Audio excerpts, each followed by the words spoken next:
Hello. Hello. Yes sir. नमस्कार। नमस्कार sir.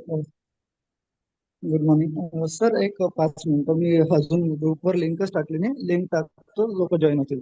No problems. मला हे देऊन द्याल, होस्ट राईट्स देऊन द्याल, सो दॅट आय कॅन हो हो. Share my presentation. या. हा हा सर, ठीक आहे. सर असेही शेअर करू शकता तुम्ही. अच्छा, इट्स ओपन का? हा, ओपन आहे ते. ठीक. कोण हे करणार आहे? मॉडरेशन कोण करताय? सर मॉडरेट मीच करतोय. आजचं अँकरिंग दीपक खरात सर करताय. बरं. हा. सो हुएवर इज मॉडरेटिंग, एक गोष्ट करता येईल की क्वेश्चन्स किंवा hand raises can be monitored by him, so that. हो हो, ते मी मॉडरेट करतो sir. And I am open for taking questions any time in between also. असं असं नाही की पूर्ण प्रेझेंटेशन झालं पाहिजे किंवा असं. We would want to make it more interactive as of.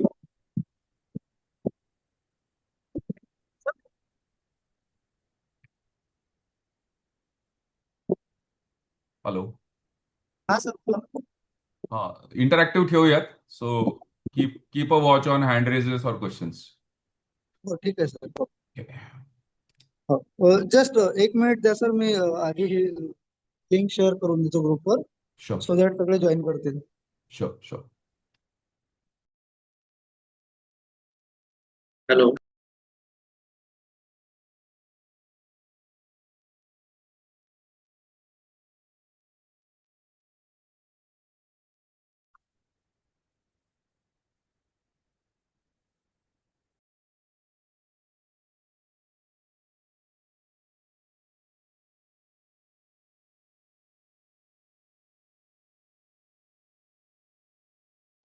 Hello. Good afternoon sir.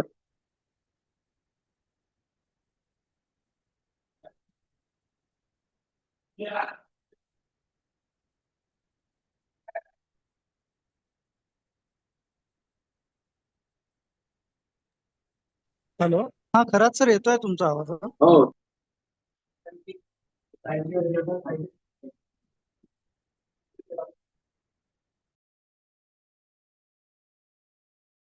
Hello, let all the participants will join. Please share the link.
गेलो तो. हा.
ये क्या आप लैपटॉप में भी दे सकते हो permission?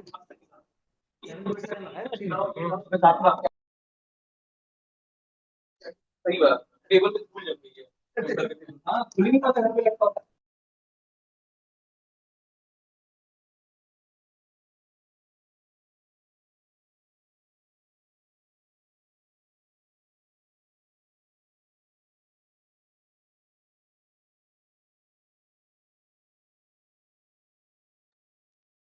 I requested to all participants, please mute themselves.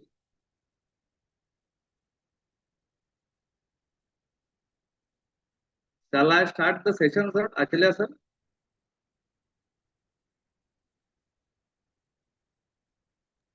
Sir, can we wait for 2-3 minutes more so that other participant can join? Just 2-3 minutes.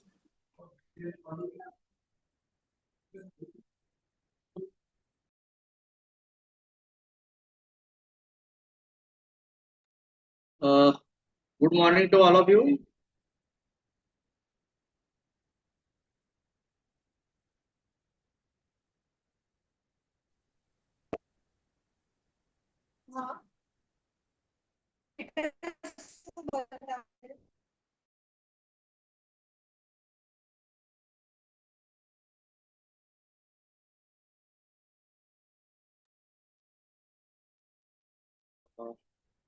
Good morning, sir. Good I am morning, good audible morning. to all of you. Yes, sir, yes, sir. Myself, Professor DP Kharat, Assistant Professor in Department of Mechanical Engineering, Padma Shri Dr. V.B. Kolte College of Engineering, Malkapur. I have total 12 years of experience in Padma Shri Dr. V.B. Kolte College of Engineering, Malkapur. Good morning.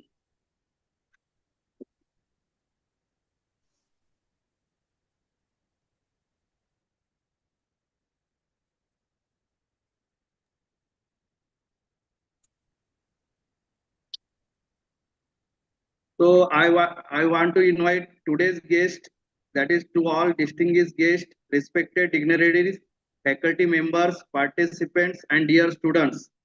It gives me immense pleasure to welcome you all to today's technical session on role of HVAC in healthcare and hospitals. Healthcare facilities require highly controlled environments to ensure patient safety, infection control, and operational efficiency. So HVAC systems play a crucial role in maintaining air quality, temperature, humidity, and overall comfort in hospitals and healthcare institutions. So we are privileged to have with us Mr. Abhay Santoshwar. He is the director of Waltanis Healthcare Private Entity as our esteemed speaker for this session. Sir has extensive industry experience in healthcare and infrastructure and HVAC solutions. His expertise and practical insights will help us understand the significance of HVAC systems in modern healthcare facilities and their impact on the patient care and hospital operations. So on behalf of the organizing committee, I extend a warm and heartfelt welcome to Mr. Abhay Santoshwar and express our sincere gratitude for accepting our invitation to share his valuable knowledge with us. I request all participants to actively engage in the session and make the most of this learning opportunity. With these words, I invite our respected speaker, Mr. Abhay Santoshwar, to deliver his address on the topics of role of HVAC in healthcare and hospitals. Welcome, sir. Thank you. Thank you, Dr. Mr. Deepak Kharatji. And I would like to also extend my gratitude to Professor S.R. Shekokar for reaching out for this wonderful meet between industry and the students. I would also like to extend my gratitude to Professor Manish Achalia and Ashish Raut, Dr. Ashish Raut, for their initiative into getting this thing done. And yes, ISHRAE, because of which this particular talk is happening. I really, from the bottom of my heart, thank ISHRAE and the dignitaries who have taken initiative in conducting these kind of workshops.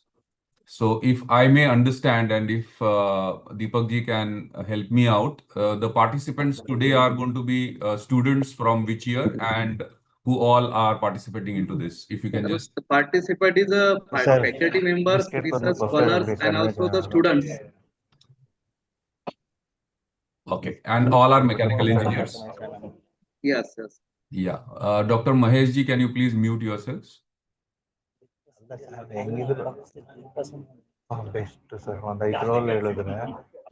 Dr. Mahesh ji, if you can mute yourselves, please.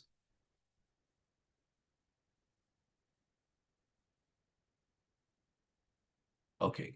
So, friends, today I'm going to make this talk not very technical. I'm going to be very, very industry specific.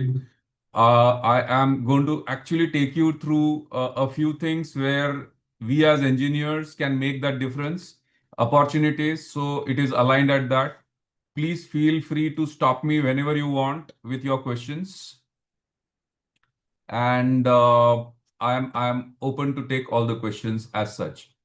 So, good morning. My name is Abhay Santoshwar, and I represent a company called Volantis Healthcare Solutions, intended to basically work in the area or domain of infection control. So that's the domain I work in.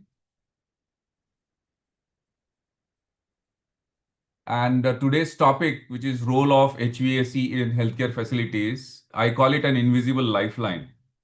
Being into healthcare for last 33 years, a few things that I actually realized was that we as engineers can actually make a real difference in bringing about the healthcare, reaching the healthcare to the people.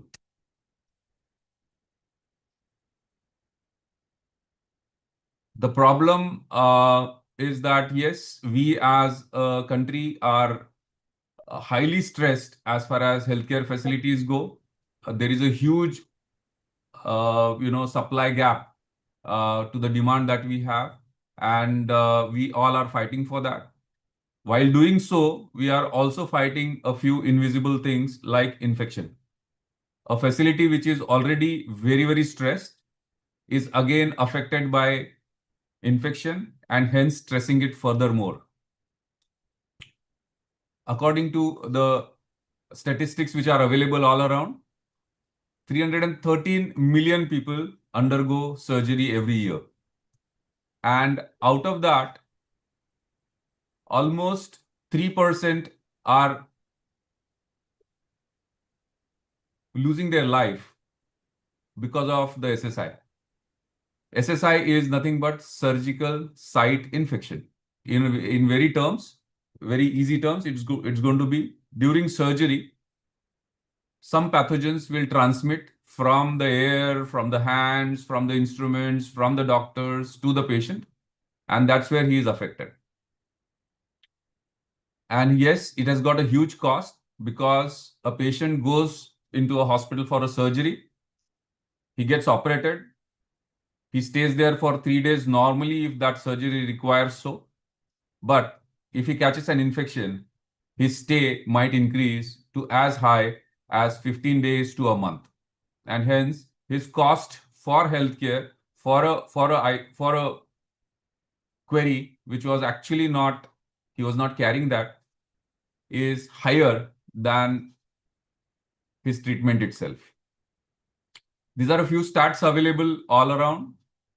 In Asia, we have somewhere around 1.3 theaters per lakh population, which is again a very, very astounding number. And yes, how we can make it better is the task at the hands of engineers.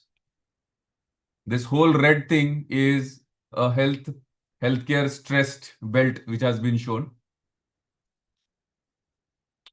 So I'm just trying to get into the insights, not making it too technical, because in colleges, in academics, we are learning those technicalities.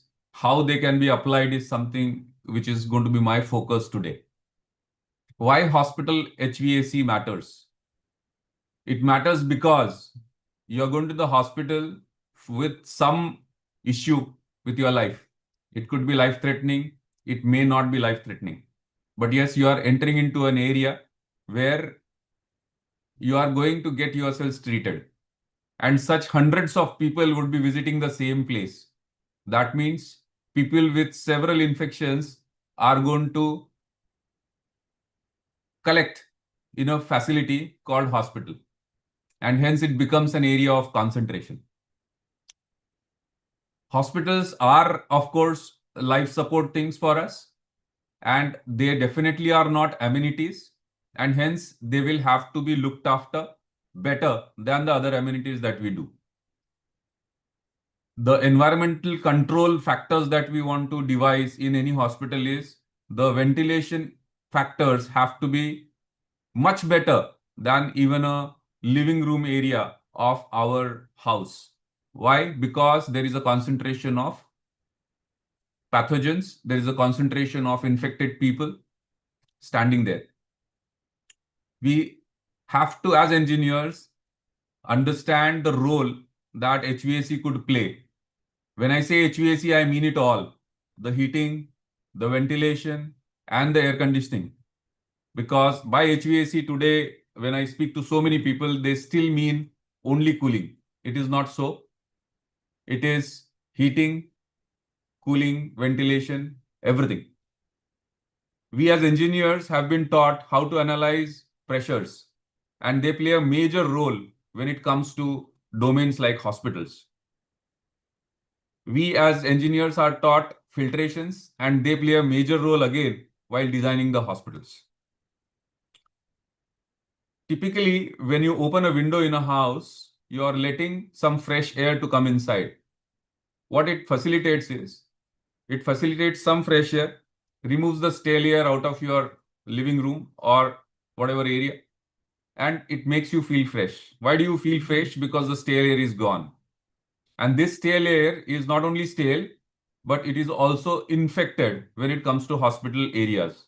Typically, when we are talking about the OPDs, the outpatient departments, where a collection of so many diseased people are going to be there, it's going to create a big concentration of pathogens.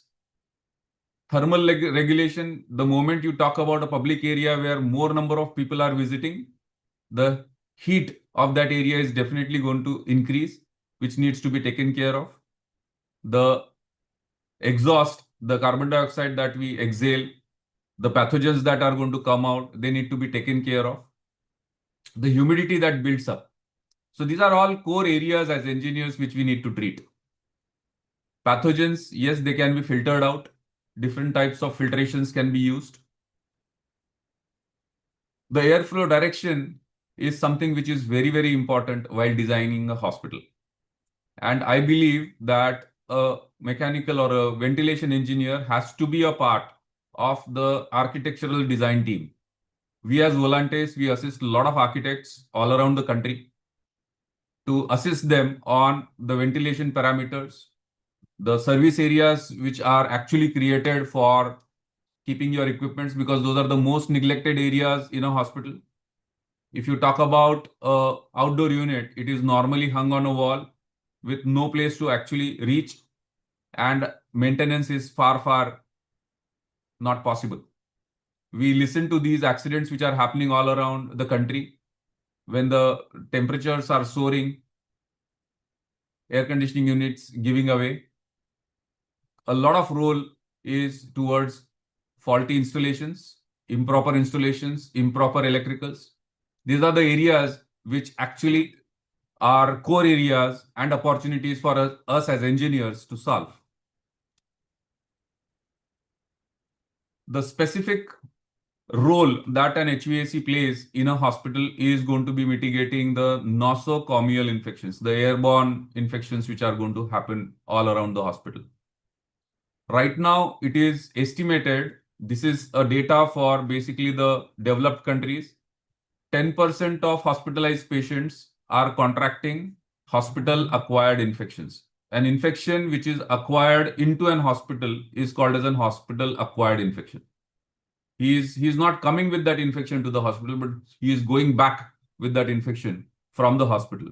And in countries like ours, this percentage is as high as 22 to 25%. And this is the place where we as engineers could play a role. What we can do, we can dilute the concentration by adding more fresh air, ventilating, keeping the areas more ventilated. They can be filtration systems can be used wherein you can do mechanical trapping of these organisms.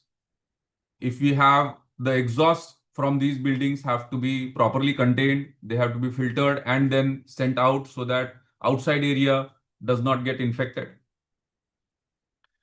There are some powerful filtration systems which are devised by engineers, and they are called as high efficiency particle arresters.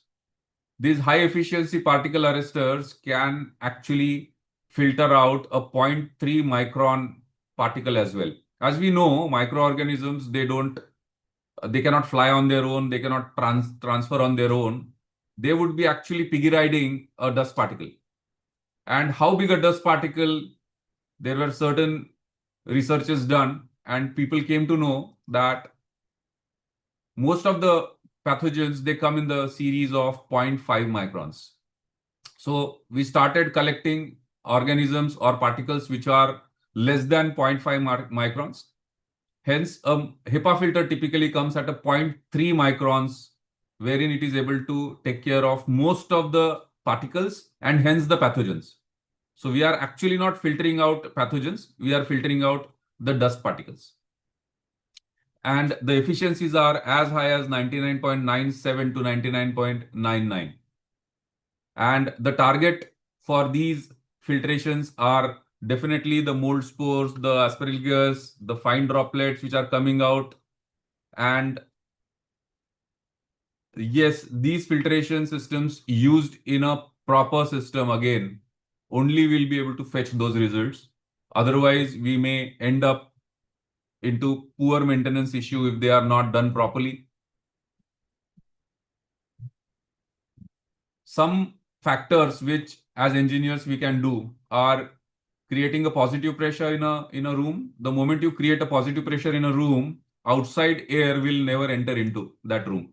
Means the outside air with those dust particles is not going to enter your room, and hence the pathogens are also not going to enter your room. A very, very simple way of doing it. The air flows out of the room whenever the door is kept open. A very, very simple concept. But yes, it needs engineering planning. It needs execution to the core. Operation rooms again are very, very challenging areas because you actually explore a patient. That means you cut open the wound through which a lot of organisms can emanate, through which a lot of organisms from outside can get into the body. And hence they are considered to be very, very challenging areas. And as volunteers, that's our core area of working. The goal here is basically to prevent and protect the vulnerable people from it. Because when a patient goes into a hospital, he is already vulnerable, he is already immunocompromised, and he is very prone to catch any infection. A normal, healthy human being will not contract infections so soon, but a patient who is already immunocompromised is very, very prone. In a surgical suit, typically, which we basically design, there are certain benchmarks which have been researched and studied and have been found to be very useful. The temperatures range has been set at about 20 to 24 degrees centigrade. You might say, why so low? Because let us understand the operation theater. In an operation theater, typically there would be a staff of about 5 to 6 people. With the patient, it becomes about 6 to 7 people. A doctor is normally draped in his normal scrub clothes, which are clean clothes. Above that, he is going to wear a surgical gown. Above that, when he is operating a C-arm, he is going to wear a lead gown. All these things put together is going to be making him really, really hot. and ventilation ఇది needs. Batting order పోతారు కదా sir వచ్చాడు sir Mr. Yeshu Babu Saab, Again, what in the- you need to mute, please. మీకు రవాణా gourd ఏ బాగా చేయాలి sir దాన్ని special Jaiswal గారు ఎట్టుకుంటా తెలుసా Mr. Yeshu Babu, can somebody పోలీస్కి please యాడ్ mute him? అవుతాం చూడు ఇప్పుడు అయ్యో Thank you. So these temperatures are very critical. The 20 to 24 degrees centigrade of temperature is required for all these things.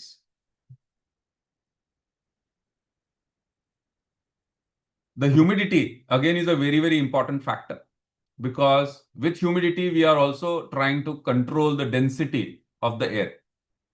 And this density is supposed to be between 50 to 60% of relative humidity. And this is something which will not only be comfortable for the occupants. If you go too low, it's going to be dry, which will make your airways dry as well. So very, very critical parameters that we have.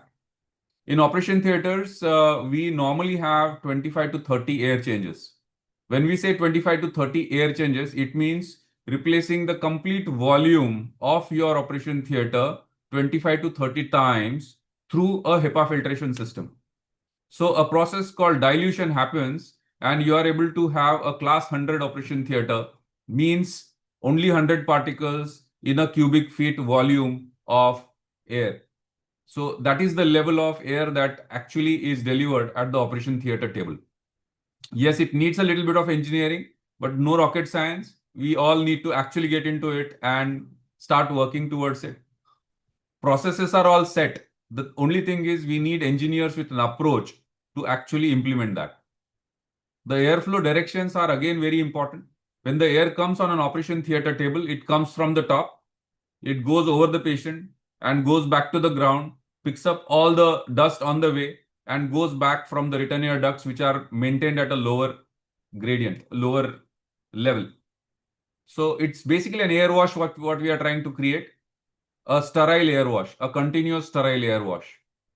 Now that actually ensures that doctors don't have to fumigate their operation theaters every now and then. Because in a fumigation process, typically the air inside the operation theater, the instruments, everything is exposed to certain fumes, which are definitely going to be corrosive as well, and they will kill microorganisms. But these fumes, if they are inhaled, they are going to be dangerous to a human being. So as a mandate, fumigation has been banned worldwide. Still at a lot of places it is being used. So we are creating mechanisms which are replacement to that. And hence this air wash, which is a sterile air wash, is something which helps you making the air, contamination free. The walls, the surfaces, the walls, the ceiling, the floor, they have to be constructed in such a way that they are seamless and you can wipe them every now and then with antimicrobial solutions. So a typical operation theater today will be a laminar airflow, that is a airflow which is right above the OT table. Laminar because the velocities are contained. Directional because it is directed in a particular direction. And this air will take care of the air decontamination. The surfaces would be continuously mopped with antimicrobial solutions before and after every surgery, making an operation theater available for any emergency, any point in time. If we look at how things happened earlier, one operation theater typically, if you go by norms, could have been used only once for a surgery in 24 hours. Because once a surgery is done, to disinfect that theater, it used to take approximately 24 hours with the fumigation process. So we are trying to increase the efficiency as well. Those days, people used to have 8 theaters, 10 theaters, because, simultaneously you cannot have one theater being used for 2 surgeries. But today, we are able to use the same theater for multiple surgeries continuously 24/7, hence increasing the efficiency of the space as well, because even space is very, very precious nowadays. So these are the factors which basically we are working on as an engineering company that brings to opportunities available in this domain for us as engineers. Space planning, as I just mentioned, we as mechanical engineers or ventilation engineers will have to be hand-holding the architects to help them out on the layouting. The major drawback today with architectural layouting is the space provided for the services. We don't have space available for AHUs. We don't have space available for outdoor units. We don't have space available for the ductings to go. The heights are minimal. In a 10-foot height, if you have a duct going in, the false ceiling is going to be about 7.5 feet, which is going to be very low. So at every juncture, handholding and multidisciplinary approach is something which will be required. Healthcare ergonomics, yes, in a challenging country like ours where healthcare is so stressed, ergonomics is something which was actually on the back burner for quite some time. But yes, as we are evolving, we definitely are looking into that. When we're talking about ergonomics, we are talking about the man, material, machinery movement in a healthcare facility. There has been so much of advancements in materials, and for ages and decades, we have been offloaded with things which were outdated elsewhere, and we considered them to be the most updated things. Technology came, social era came, and because of internet today, anything and everything available anywhere in the world is now available in the country. And with the kind of focus that our governments are putting, yes, we are getting the latest equipments and the latest advancements are known to us. A lot of our engineers are doing research in advancements in the same domain. The same AHU is now not the same. It has been actually transformed into a healthcare AHU.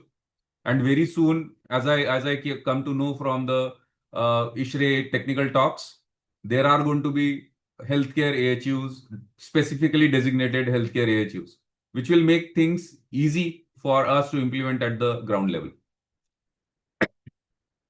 Higher throughput for the cost. So as I told you, the modern day operation theaters can be continuously used for surgeries throughout, meaning the same operation theater can be disinfected within 15 to 20 minutes and the next surgery can be taken.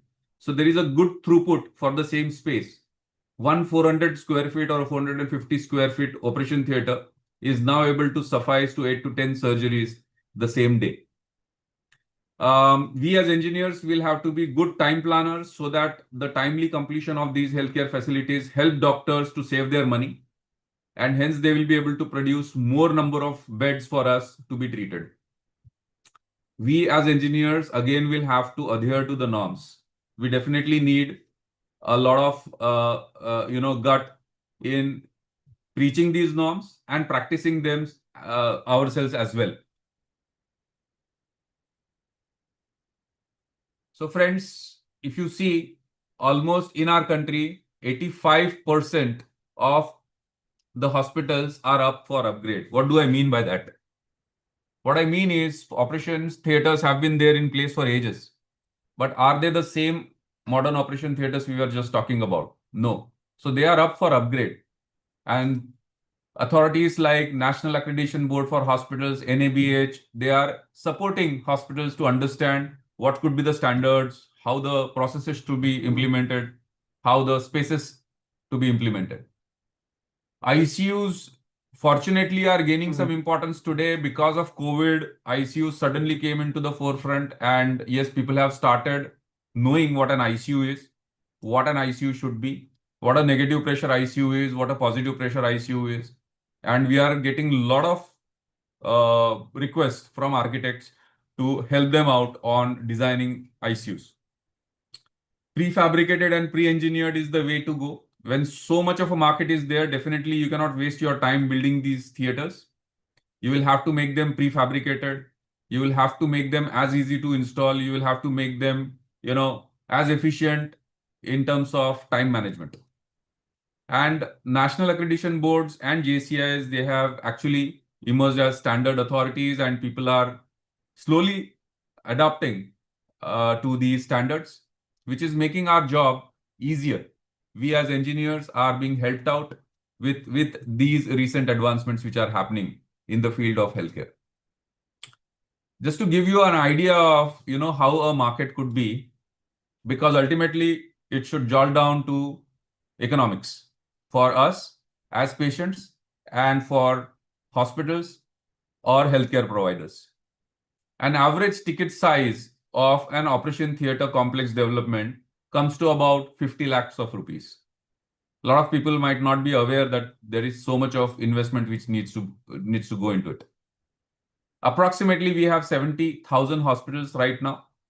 Upgrade oblique renovation every year, you will have 10% to 15% new projects coming in or upgradations happening. And if you look at the ticket size, it goes to somewhere around 3,500 crores of market. This is just for economics to take engineers through as to what the opportunity looks like. I'm going to take you through a few pictures, and in between, if people have questions, they can raise hands and ask those. These are typical spaces where a patient is being operated. Typically, I don't know whether my pointer is visible. The upper portion is basically the laminar airflow from where your sterile air, the HEPA filtered air, is coming on to the surgical table. And it creates a wash.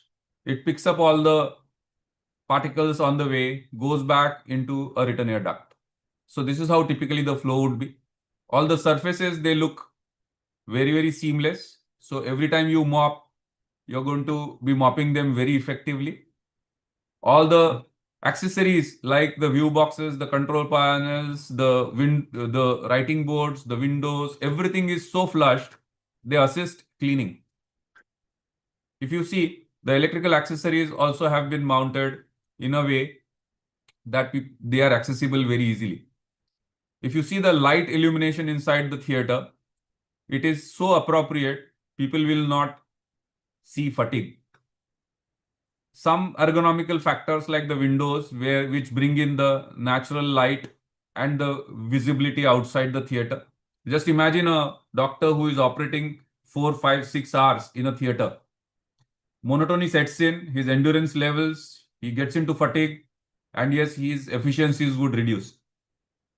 With this theater, which is typically a theater of one of the very senior joint replacement surgeons of Nagpur, every half an hour, 45 minutes, he is able to rest his eyes, having a view outside, and he is replenished with energy and comes back.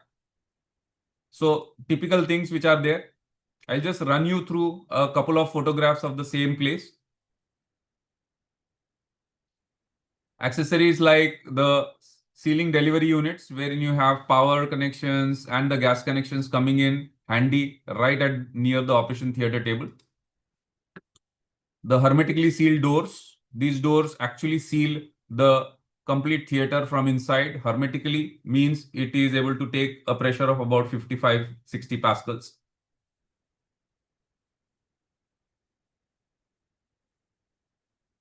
All the ducts and other things have been very nicely embedded into the ceiling and the corners of the theater.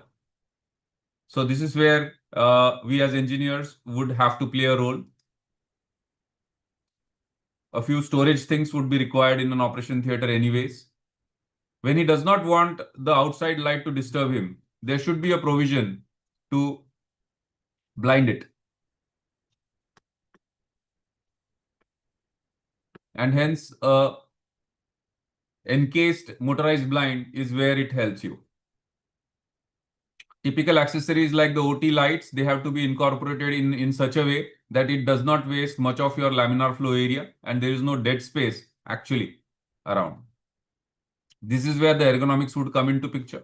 The ceiling delivery units to be done in such a way that they are actually useful and handy to the patients, to the doctors, sorry. This is where a laminar air with illumination helps you because it gives you enough illumination for normal routine stuff to be done so that when you use the operation theater light, an operation theater light typically will be about 100,000 lux, that is about 1 lakh lux. And a normal reading light that we use is about 600 lux. So you can imagine the intensity of the light.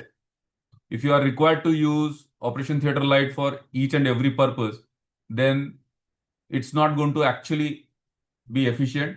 but it's actually going to be more of fatigue to the doctors as well. So these are a few things, elements which we as engineers can inbuilt.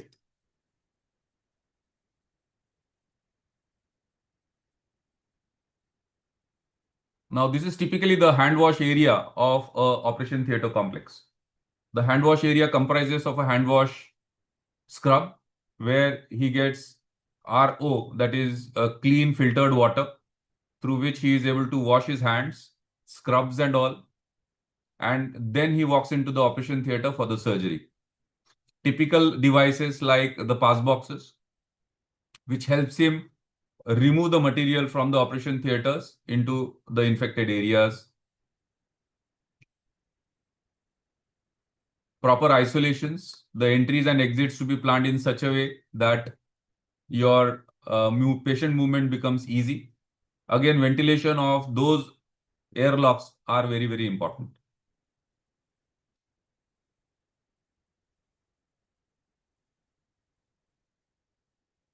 So this is how a clean space can be generated for hospitals. I have, since the time is very less, I have only picked up operation theater for today's talk.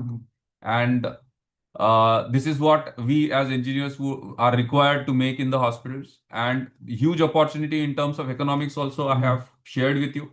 And this data is available freely. Anybody can just look into it. But I think the most important thing for engineers who are budding engineers is going to be to understand the application of knowledge that they are gaining today. In the colleges, we are bombarded with so many subjects, but out of that, a few things become our interest.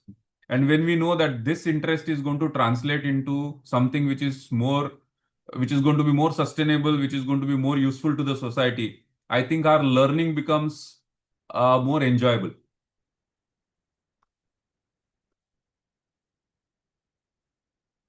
So a few takeaways. Prevention is the key, and we as HVAC engineers or mechanical engineers can play a major role in preventing the infections which are going to be caused in the operation theaters or the ICUs or the hospitals. There is NABH guidebook already available for hospital design. Anybody and everybody can refer to that and definitely can become and help into that domain. OTs and ICUs need a better outlook and planning. As we are growing and evolving, we need to really help our architects in making those OTs and ICUs much better. Reason being that they are very, very technical units today. And unless it's a joint effort by engineers and architects, a typical place like hospital definitely cannot survive. Thank you. So these were a couple of takeaways with me. I wanted to run through and make it as simple as possible. I hope I have been able to translate the crux of where air conditioning system or mechanical engineers could play a role in the hospital environment. Yes, these were some good times during COVID. This is a very senior pediatrician, Dr. Satish Devpujari from Nagpur. He built up a team during those challenging times of COVID, and our team actually built up a ventilator within 6 months of time, and 200 of our ventilators were put on patients immediately. So these were those times where people were actually running away from each other, and we were sitting and making a ventilator there. This is the crux of my journey up till now. It's a beautiful thing when a career and a passion comes together. With this, I end my talk and we are open for questions. Thank you.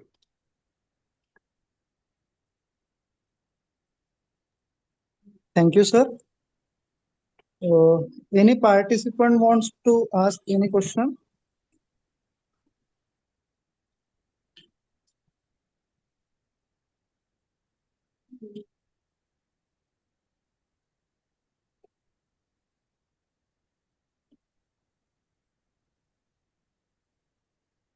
I know this is a very niche area and a little more surprise topic that had come up. I think that is the effort that ISHRAE wants to make when we are trying to reach out to the budding engineers and of course the professors who are mentoring them, so that we understand what is the need of the industry and we start working in that direction. So this was one effort from our side where we wanted to introduce you to something which is actually called very niche. But believe me, as a mechanical engineer, I never felt off place in healthcare. Right from the beginning of my career, I've been associated with healthcare, and I think we as engineers can be a big boon if we work together. And healthcare fraternity has also realized that yes, engineering is something which needs to be given its due attention, and only then together as an industry it would work.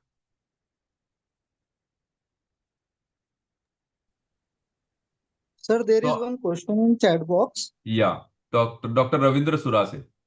Yes, I'm yes. just reading that for mechanical engineering students interested in HVAC and healthcare infrastructure, what projects, internships, or skills would you recommend focusing on during an undergraduate studies?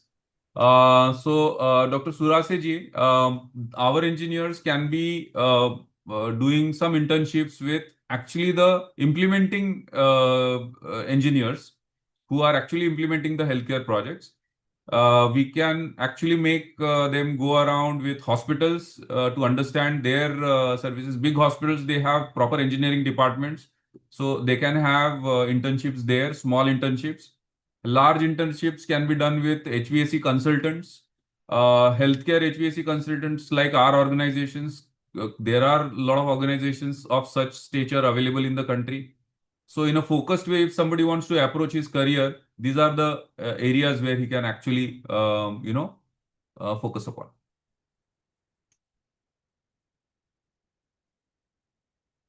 I think we are done with the questions. If we are through, we can go ahead with the closing ceremony.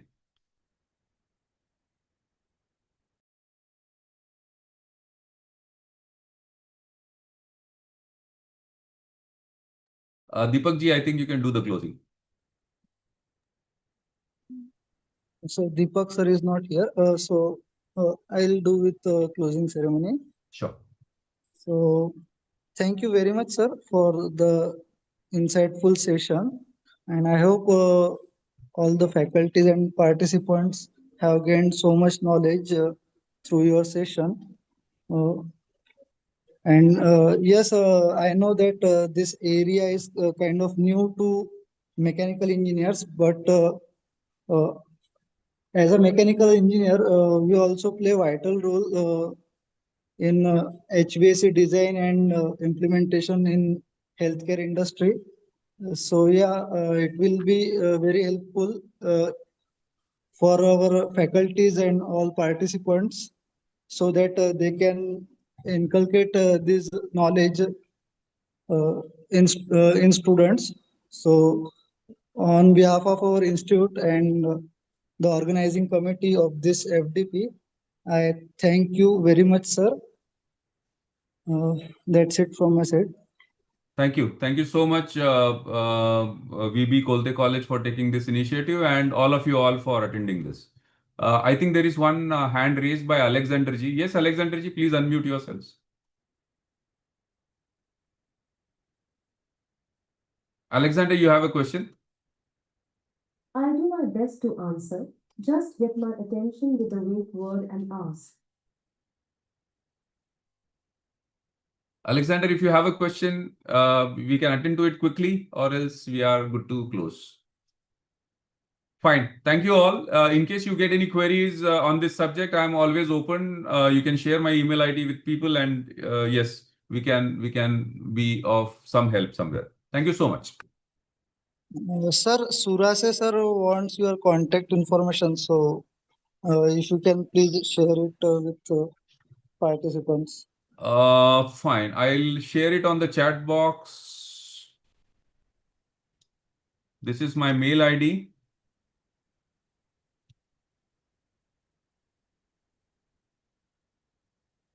Sorry, it is com.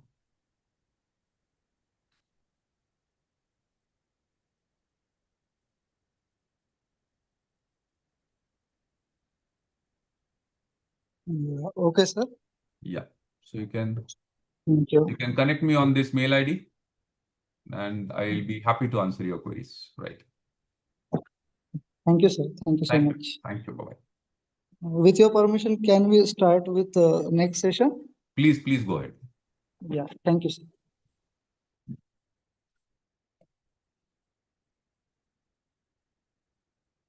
Dear participants, our next speaker is about to join in 5 to 10 minutes.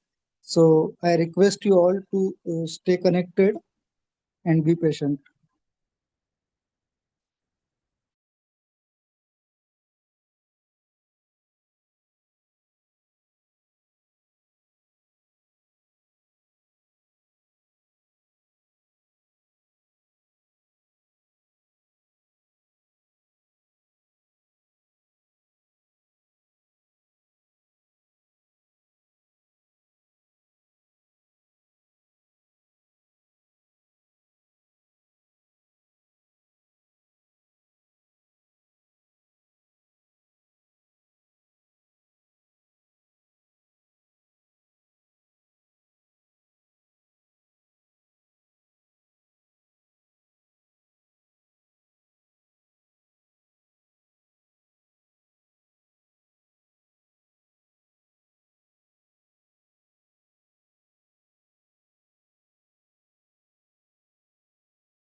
Hindi में अच्छा बोल रहा था but है ना hospital management का अच्छा देखिए हमारे यहाँ पे बहुत अच्छा कितनी वाइड फील्ड है देखो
Welcome back, one and all.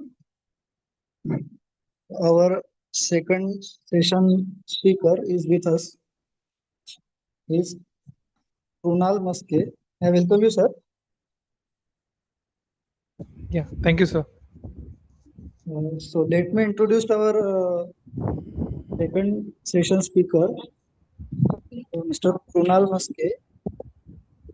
He has completed his M.Tech and currently coordinator at Tech. He is involved in handling MEPF design and BIM modeling projects, working with clients from US, UK, and India. In addition, in addition to his professional role, he is an active member of ISHRAE, where he serves as a core working committee member and youth chair. He is passionate about contributing to the industry, sharing knowledge, and continuously learning from peers. Uh, he has also delivered lecture for students on MEP design with BIM industry practices. His topic would focus on introduction to MEP design, role of BIM in MEP industry workflow, coordination, and career guidance. So again, I welcome you, sir. Over to you, sir. Yeah, thank you. Thank you, sir, for the introduction. Hello, everyone. Can you guys unmute yourself, or you can type on chat box also, so that I will get you know like how many people are active right now. So can you type hi or hello?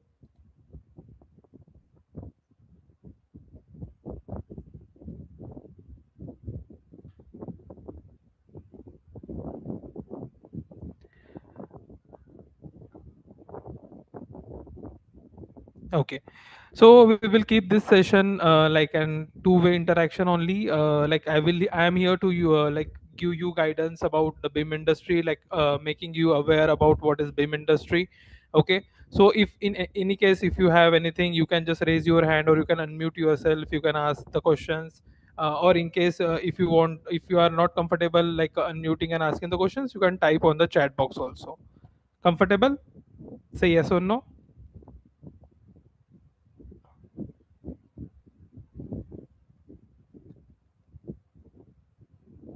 Okay. So here I am sharing my screen and give you guidance about the BIM industry.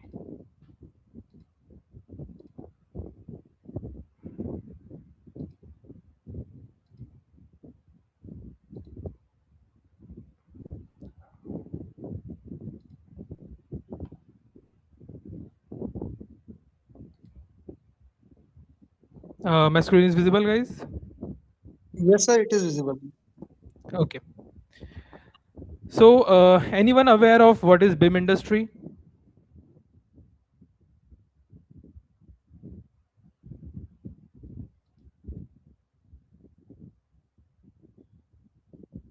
Any idea about BIM industry?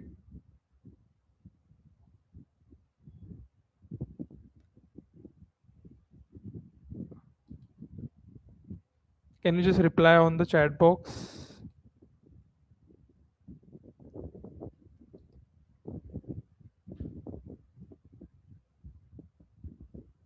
So anyone can like at least tell me what is BIM?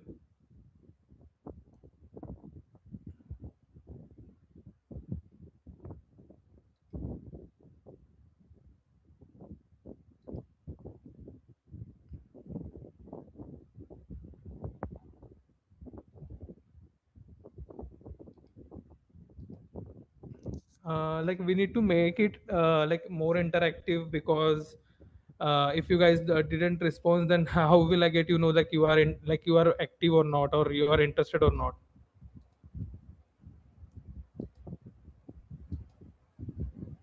Yes, building information modeling, correct. So basically, BIM is nothing but building information modeling. I think many people are aware of this. So like what does the BIM plays a role in the industry, and like how it is changing our designing industry and how it is changing the construction field. We are going to talk about that today. Okay. So I will again like to introduce shortly about myself. My name is Krunal Maske, and I am looking over the mechanical, like specifically HVAC, electrical, plumbing, firefighting, and the other services in BIM. So my major expertise in the HVAC, and I'm BIM specialist also. Currently working as design coordinator for US, UK, and Canadian client. Major focus is towards US, and a little bit I'm working for the UK, Canada, and Indian projects. So yeah, in the, like, if you talk about the my more work role, so I'm doing the coordination part, I'm doing the then after, MEP designing stuffs, and client communication with handling and number of team members, and coordinating everything, and like giving the outputs at the time to time delivered to the client. Total, I have 8+ years of experience in this. Mostly, I have covered residential, commercial, and data center type of project. My expertise in, as I mentioned, that it is in HVAC design, and it is in BIM also, like up to LOD 400 fabrication level. We are working like using softwares like Revit, AutoCAD, Navisworks, coordination, and clash resolutions also.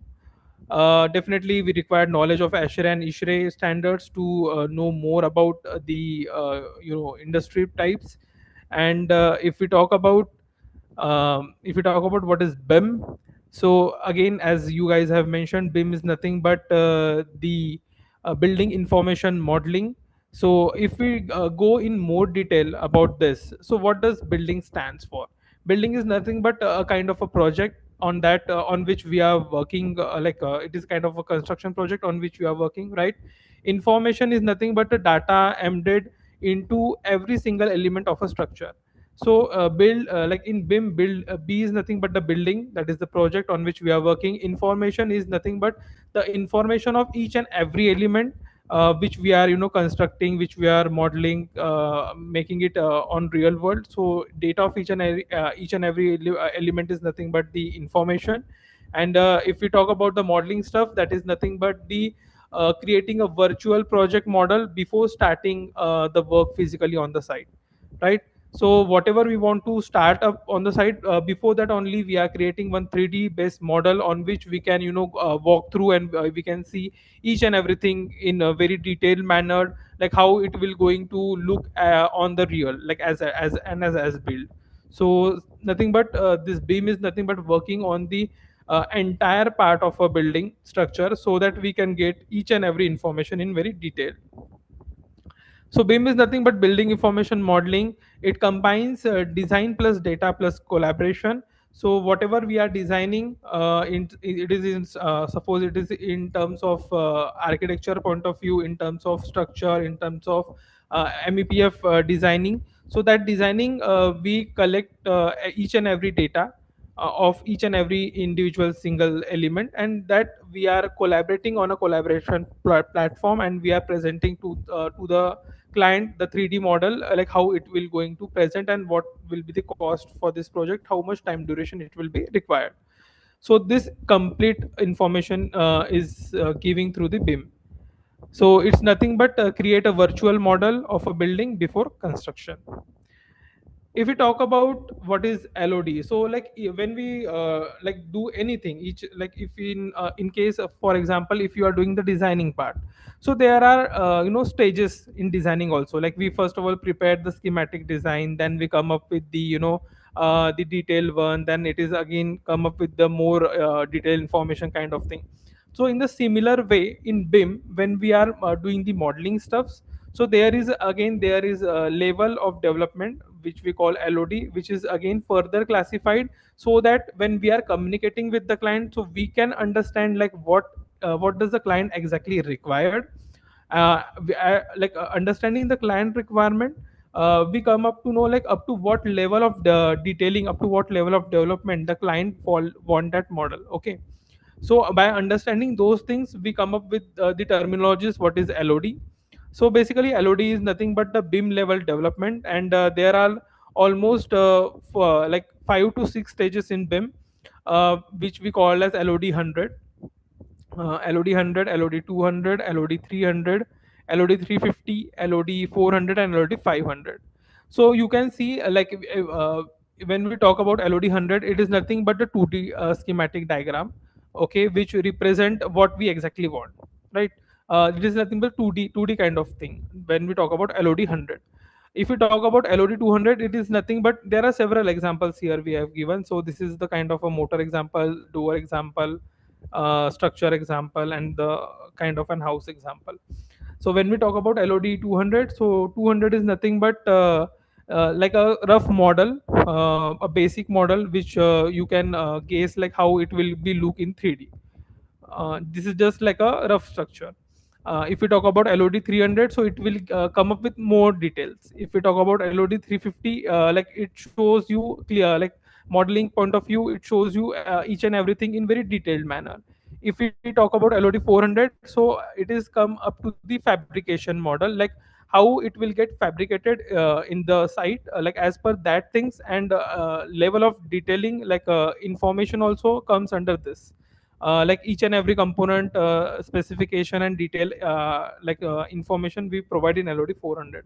And if we talk about LOD 500, so it is nothing but the as build, like how 100% it will look exactly that we create in the model, like each and everything, like size of the small nut also, like we show in the LOD 500 model. So in a very detailed manner, like how exactly it will going to replicate on the site exactly in detail, that is shown in LOD 500. So as per the requirement of the client, we create the models and we submit to clients so that they can also have a pre like kind of thing, like how it will going to visible on the actual one. So yeah, if we talk about BIM and CAD, so nothing but CAD is nothing but the origin of the BIM. Okay, CAD is nothing but a digital drafting, where we show everything in line, shape, and dimension kind of thing. But when we talk about BIM, so BIM is nothing but it is nothing but a smart digital twin, where we show the everything which is shown in the 2D that we show in 3D. Not only we are showing that in 3D, we also like mentioning what material we are using, what will be the cost of the project, how much time it will be required, what energy it will be consumed, each and everything in detail. So this is nothing but this is not only but the 3D model, but it is the combination of data and the model and collaboration of each and every service in one platform. So when we talk about like from CAD to BIM, it is nothing but coming from drawing to intelligent modeling. So what does like how many dimensions BIM has? Anyone idea about the BIM dimensions? How many dimensions BIM has? Anyone have idea? Can you please put on that in the chat box?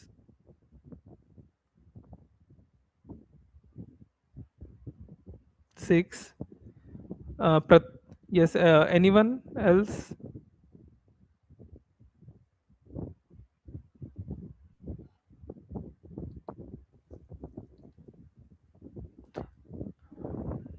Okay.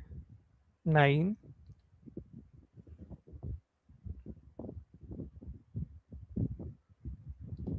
Okay. So like when we talk about BIM dimensions, so it is nothing but the dimensions that come in the actual world, like how much type of work can BIM do in one platform. So BIM has basically 10 dimensions, and currently it is working on 11D and 12D also. So like 1D, 2D, everyone knows what is 1D and what is 2D. 3D is nothing but the 3D model shape.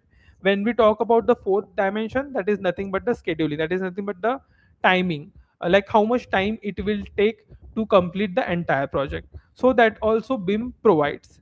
If we talk about 5D, 5D is nothing but the estimating, like how much cost it will be required, like considering each and everything, labor cost, then after material cost, then after manufacturing cost, each and everything if we consider. So that entire estimation, like BIM can do in its platform, and it can provide. So that is nothing but the 5D. If we talk about 6D, that is nothing but the sustainability, like how much like BIM also calculate the building or the project is how much sustainable, like up to how many years it can sustain.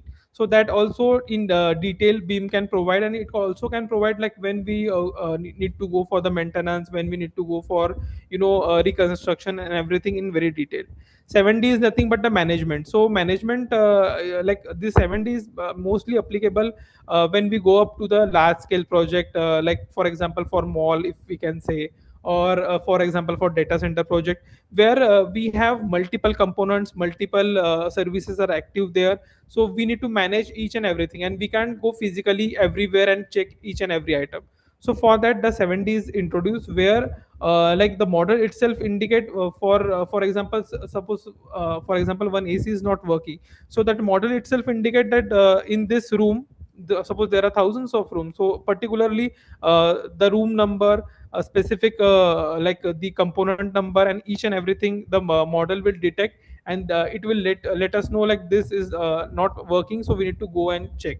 Or if in case like for example if we are talking about the firefighting services. Hello. Yeah, anyone has anything doubt? Okay.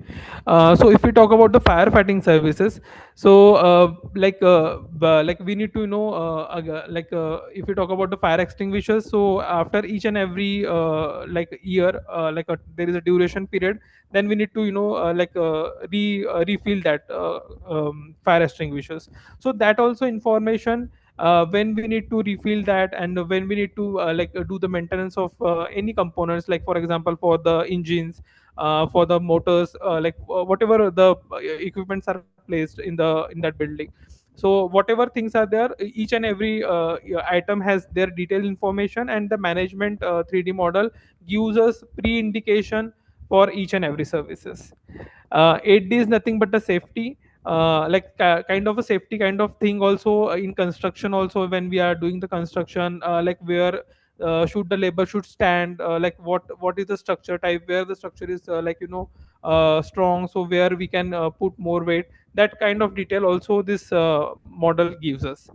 90 is nothing but a lean construction, so how we need to do the construction very fast and in a good manner, each and every detail also provided by the BIM model. And 10D is specifically made for the industrial constructions, like how we need to do the industrial constructions, so that separate dimension BIM has created. So 11D and 12D is currently in progress, so that is also BIM will introduce very soon. So this is how BIM covers almost 10 dimensions in it. And such a versatile BIM is the platform for the upcoming construction industry. So like how we are making this possible, like how we are doing the modeling part, which software we are using. So basically the basic software on which we are working, that is Revit is the software on which we are creating, like there are multiple softwares in BIM. There is BIM 360 collaboration also, there is Revit also, Naviswork also. There are multiple Revisto like kind of software. There are multiple add-ins and Dynamo scripts also, which are working behind this all of the things. So majorly the software which is used, that is Revit. In Revit, we are creating the architectural, structural, and MEP complete model in 3D. So this is like how this is just a random snap I have taken. This is also not the this is the actual working snap. Like I haven't gone through the rendering kind of thing for this, but this is just a simple snap I have taken. So this is how we are working in the modeling, and likewise we are doing the coordination and everything part.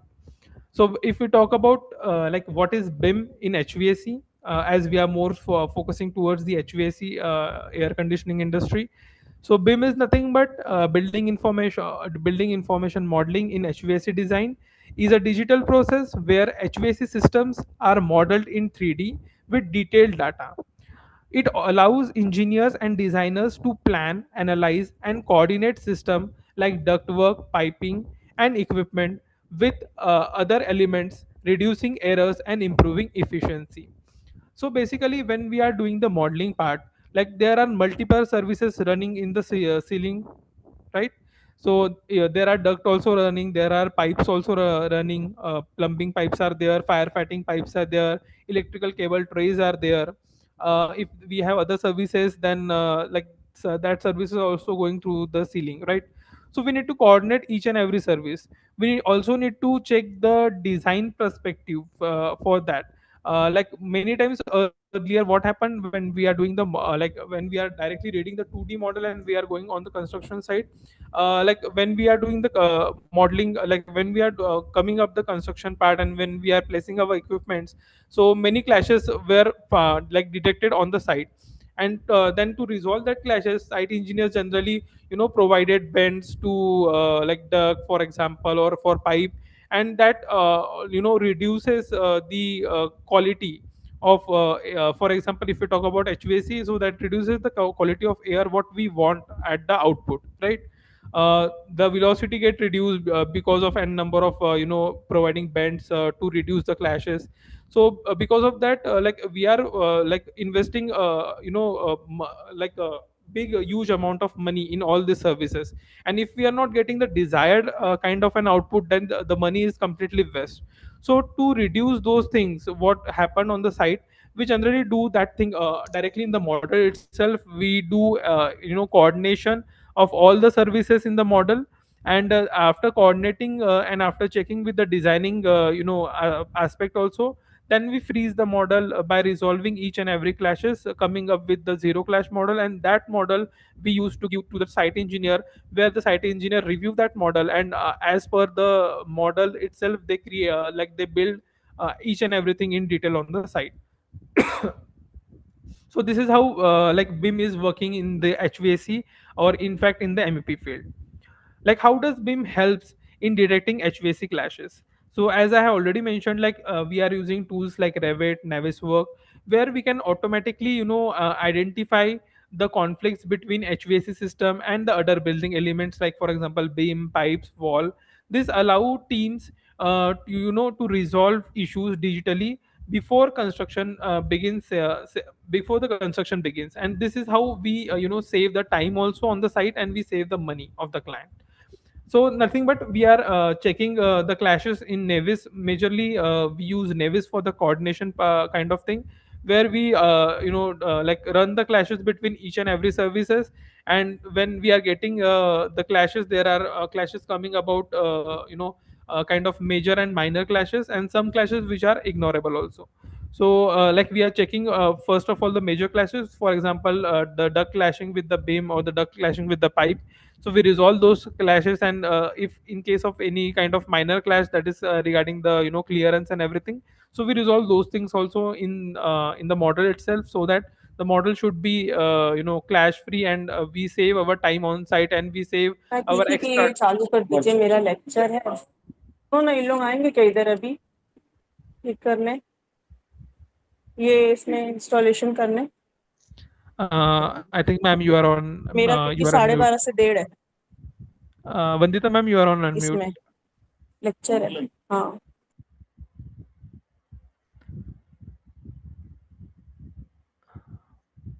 Sorry, sir, for disturbance. Yeah, no issues. Yeah, I'll speak with Vandita ma'am separately. yeah, sure.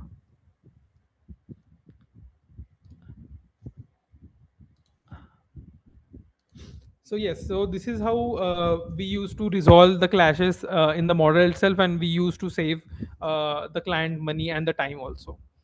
Like when we talk about like can BIM improve HVAC system performance? Yes, in BIM we have heat load calculation software also inbuilt. Like we can do the calculations in BIM also. Like as we are creating the 3D model, so it is quite easy to calculate the heat load. Like how much amount of cooling is required for the entire building, we can calculate easily because the model is already created in 3D. So we just need to put the other informations like about the place, like where for what location we are doing the calculations and everything in the BIM.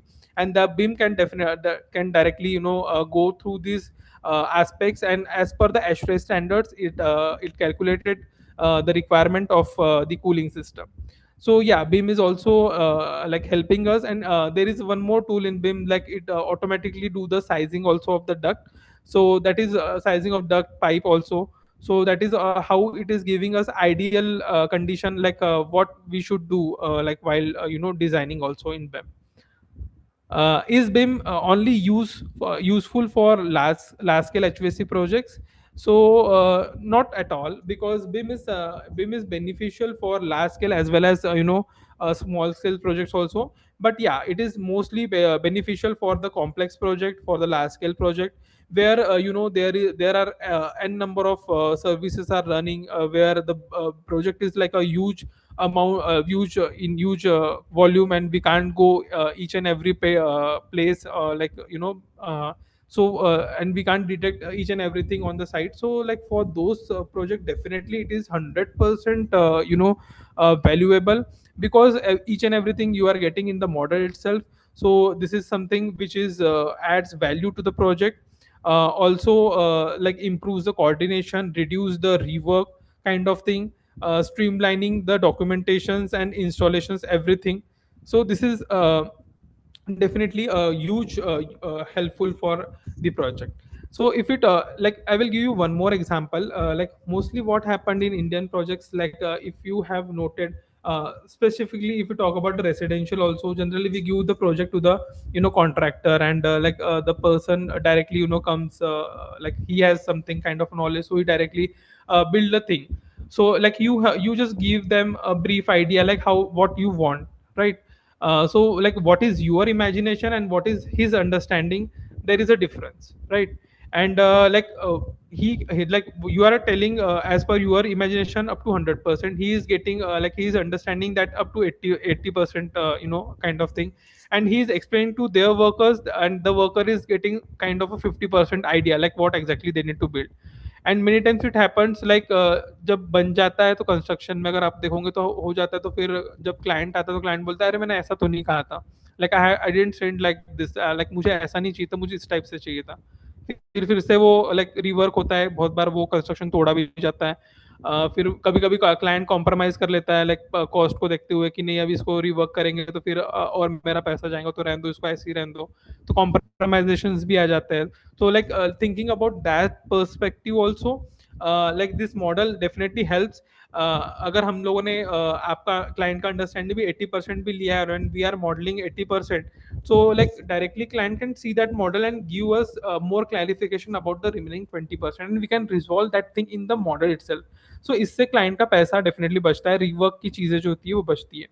So the this model is really very helpful, and like as you are investing on your high scale projects, so this is something which is more beneficial, like you can get 100% exactly what you want, like seeing first of all everything in the 3D model, and then going on the site, right?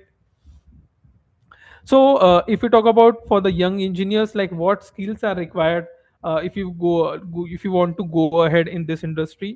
So nothing but definitely you need to work first of all on the HVAC fundamentals. Sorry.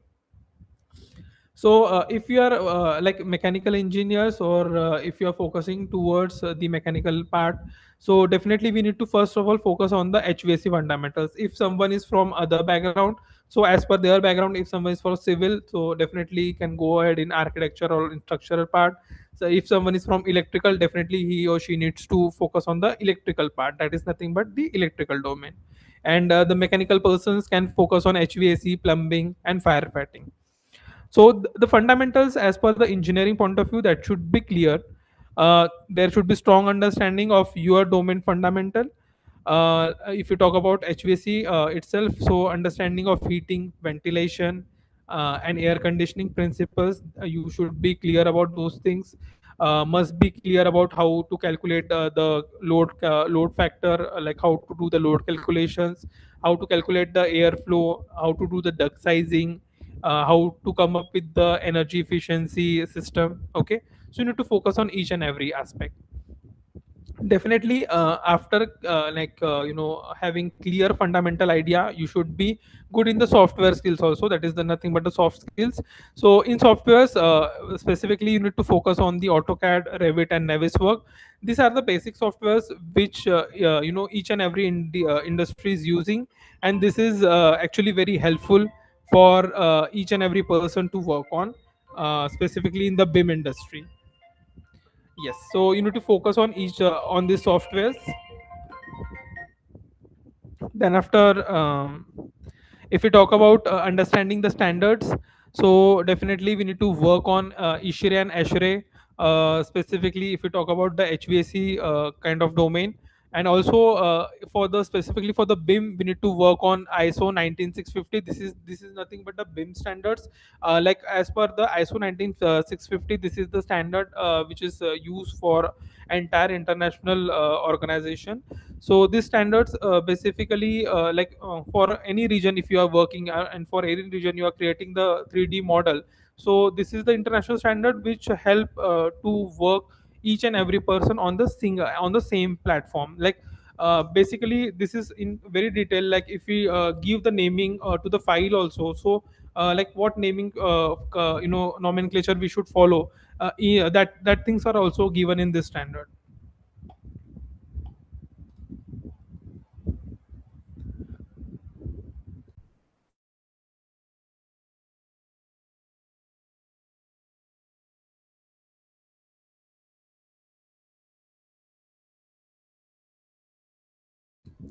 Yes. These are nothing but the samples of softwares which we are using for the BIM industry and for the calculation purpose. Like there is in Autodex, BIM is nothing but the platform of Autodex. So here we are using Revit MEP, AutoCAD. Then after HAP software, ComCheck, ResCheck software is also there. Visual ARQ software is there. Dialux is there. eQuest is there. BIM Autodex, BIM 360. This is the platform where each and every person can come together and work on this platform, parallelly, yeah, and can make live changes in this platform. ETAP is there, Trace 700 is there, Energy Pro is there, Naviswork is there. Like n number of softwares are there. So you can basically you can need to focus on Revit, AutoCAD, and Navis for initial stage, and definitely to grow yourself more in this industry, you need to work on the multiple things kind of thing. Yeah. So the lastly nothing but what are the future trends of BEM? So, if it go in more detail, so definitely a sustainable building environment. If you are working on the large scale project, so definitely this platform is very good. You can get good kind of data analysis, decision making kind of thing from this platform, so that you can in the early stage only you can get each and every data. You can come up with a decision like how much percentage of project you need to go ahead for the initial stage, and then rest of the percentage you can go ahead for the second stage. In the stage wise also you can work getting idea of each and everything in very detail through this platform. You can collect the data, and you can do the connectivities of multidisciplinary on the same platform. There is again a virtual replica, like you can see your virtual replica on the monitor, and you can analyze that project before going on the site. The core goal is nothing but to make it more sustainable and efficient. So like whatever building or whatever your project type should be, so like our focus is to provide you more sustainable and more efficient project, like a building or project, so that it should be for the future and for the far long project you can work along. So yeah, that's it. So if you have any questions, you can type on the chat box also, or you can directly unmute yourself and let me know. Yeah, there is one. What could be the role of branch others than mechanical engineer? Yes. So basically, like for the BIM, majorly, sir, we are focusing on the 3 to 4 branches. Like architecture is there. Then after the structure is nothing but people are doing after civil, like doing their post graduation there. The structure is also there. Civil is also there, and mechanical and electrical branch are also there. So electrical persons are looking towards the electrical part in the BIM industry, like all the calculating the electrical load, like where to place the lights, where to place the receptacles and every power inlet, and how much things are required as per the electrical point of view. The electrical person is doing that role. Mechanical person is focusing on the HVAC part, on the plumbing part also, and on the firefighting. Civil person can also work on the plumbing because they also have the plumbing related subjects to their disciplines, so they can also work on plumbing. And if they want to work on their core discipline, so they can go ahead and do the masteries in structure, and they can work on the structural part. And architecture persons are responsible for the architect kind of thing. In this there is one more collaboration is there, that is nothing but the interior. So interior designers are also involved for the interior kind of thing if client required that in the combined package. So yeah, that thing also we can do. Yeah, one more question. Which software is used to heat load analysis, and which is the best one? So heat load analysis we can do in BIM also, in Revit also. There is one add-in is given. We can do there also. But if we talk about the best one or the certified one, which is which is granted from the industry, so that is nothing but the Trace 700, which I have mentioned, and you can use HAP software also. These both softwares are applicable for all the regions throughout the industry. What are the certification courses for mech engineers? So yes, if we talk about the BIM, so definitely you need to go ahead with the Autodesk first.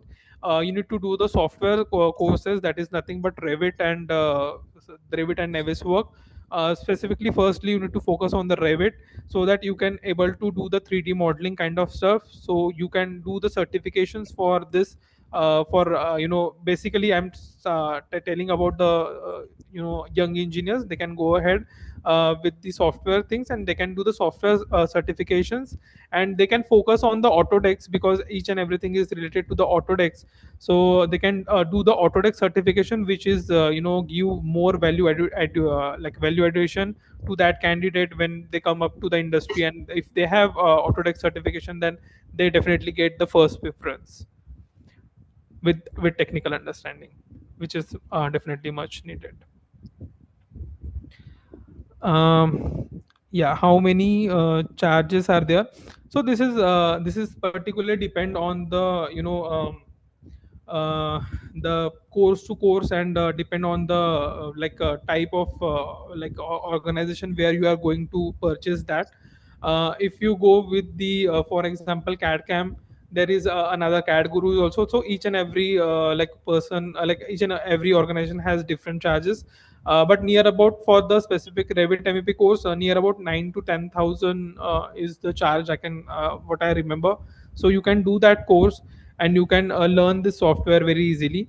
And then definitely by giving the Autodesk examination, Autodesk conduct their own exams also after completion of this course. They when you are joining any organization and doing this course, Autodesk give you all the documentations, all the related stuffs what are required for the learnings for the software. Autodesk provide you थोड़ा their सा आगे books and notes. मसाला लगा दिया ना ताकि पूरा step बन जाए नीचे वाला है ना हैं Sumit sir is I think क्या लगेगा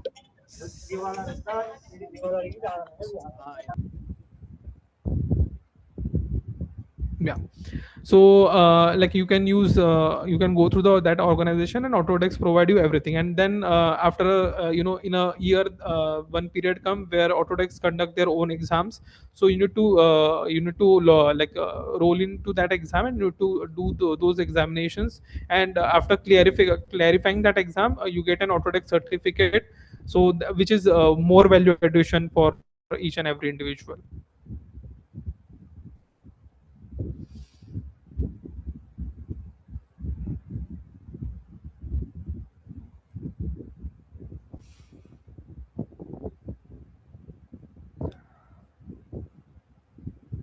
Thank you so much, sir.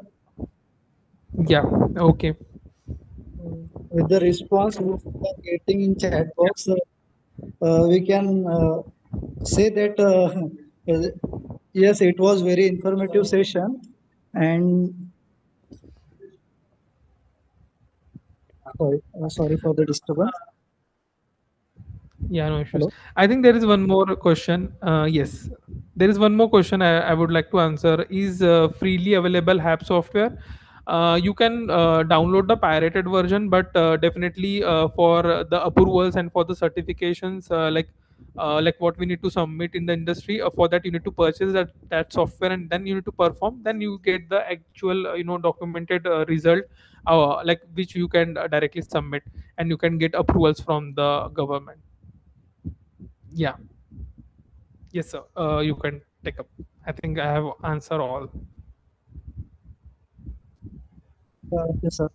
So on behalf of organizing committee of the FDP and on behalf of our institute, I would like to thank you, sir, for conducting such an informative and insightful session. With the response that we have got in chat box, I can assure that it was truly informative and inspiring session. So I again thank you, sir, for giving your valuable time to make this FDP successful. So thank you very much, sir. Yes, thank you. Thank you so much, everyone. So with your permission, can we move ahead for the next session? Yes, sir. Yes, sir. Definitely. Thank you. Okay, thank you, sir.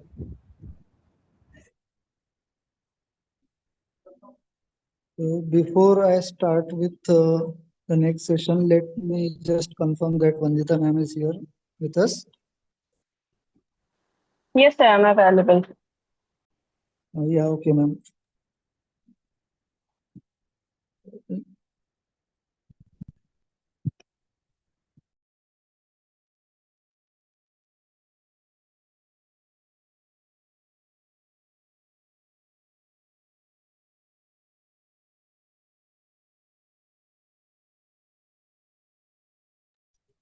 Shall I start with the next session, ma'am?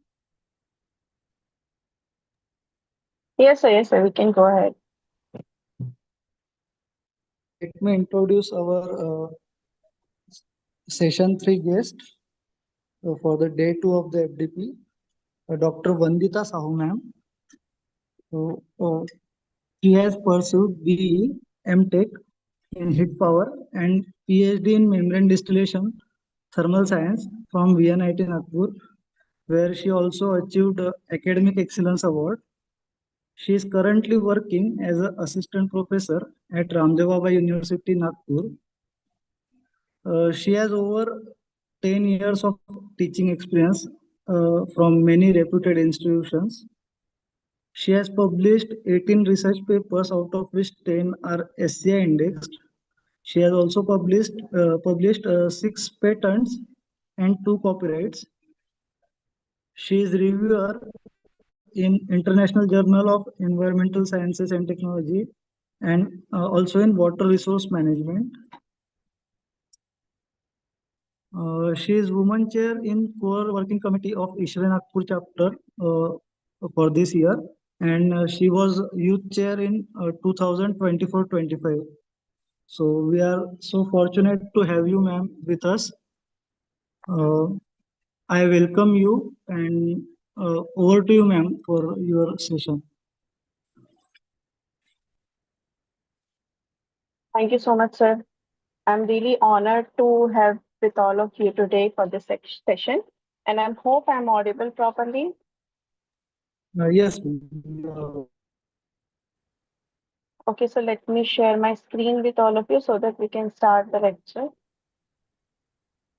Yeah.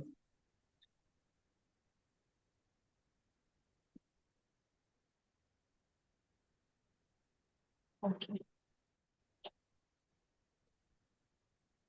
So today's topic is all about the implementation of AI in thermal systems.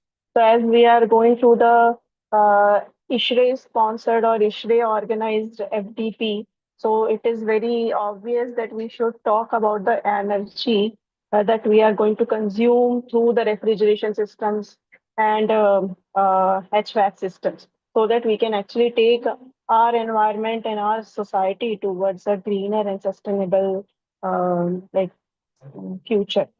So what we can do for the thermal systems is implementing AI, how we can implement the AI in thermal systems. So we'll just discuss about this. And initially, I'll take you briefly through the role of AI in thermal systems and how we can actually implement AI in thermal systems, specifically for air conditioning systems. And then we'll move on to the membrane distillation because my expertise lies in membrane distillation systems. So we have identified one way of utilizing the waste energy that is coming out of the HVAC systems. You might have observed many a times that whenever you are going through the front of the condenser of any HVAC systems or AC systems, you will be feeling very high amount of heat energy that is being dissipated around the environment. So that is actually going waste, and how we can utilize that waste heat into the membrane distillation system, that I'll take you through. So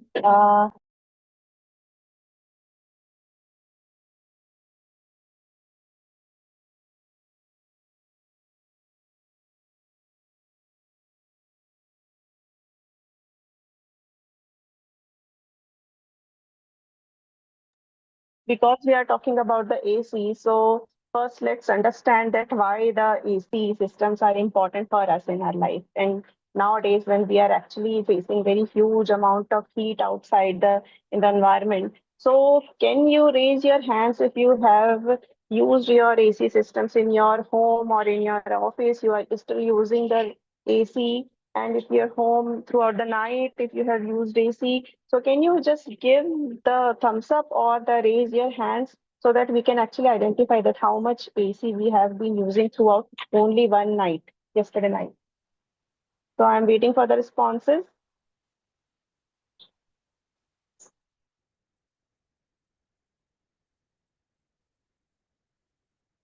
Yes, so we can see actually that many people are using AC past 18 hours, we can say. So if you use, how much energy have you used while you were consuming the AC? So let's consider that if you have used your room AC of 1 ton capacity, let's say, because most of us will be having 1 ton AC in our rooms. So if that 1 ton AC was running for 8 hours in the night, for keeping you comfortable throughout the night. So, do you know how much of electricity have you been consuming throughout the night for this 8 hours? If someone is knowing, please let us know through the chat or through the message. Or you can raise the hands so that we can interact.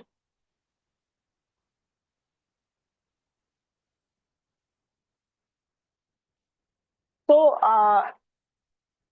being precisely, let me tell you that for 8 hours of your 1 ton AC running, you have consumed 4 to 8 kilowatt hours of energy just in one run of your AC for one night. So you can assume that how much energy you have been using throughout the year, throughout the summer. If we be specific about the summer AC consumption. In office, you are using the ACs for how much, for so much of time. So this is the amount of time AC has been the part of your daily lives, and we are unaware of the energy that we are consuming as individuals, and we are taking the environment to the side that is actually not good for any of us. So what we can do is that we can actually customize the uh, tons or wattages of AC through the use of implementation of AI. So AI, how we can use AI in uh, energy reduction of the AC or in any thermal utility systems. So we'll see. So if I take you through the implementation of AI systems in AC, you will be able to identify that how you can implement it in your thermal systems so that you can actually take your thermal systems, whatever it can be boiler, it can be simple chillers, it can be um, uh, heating devices, it can be refrigerator, it can be your vehicle, EVs, anything.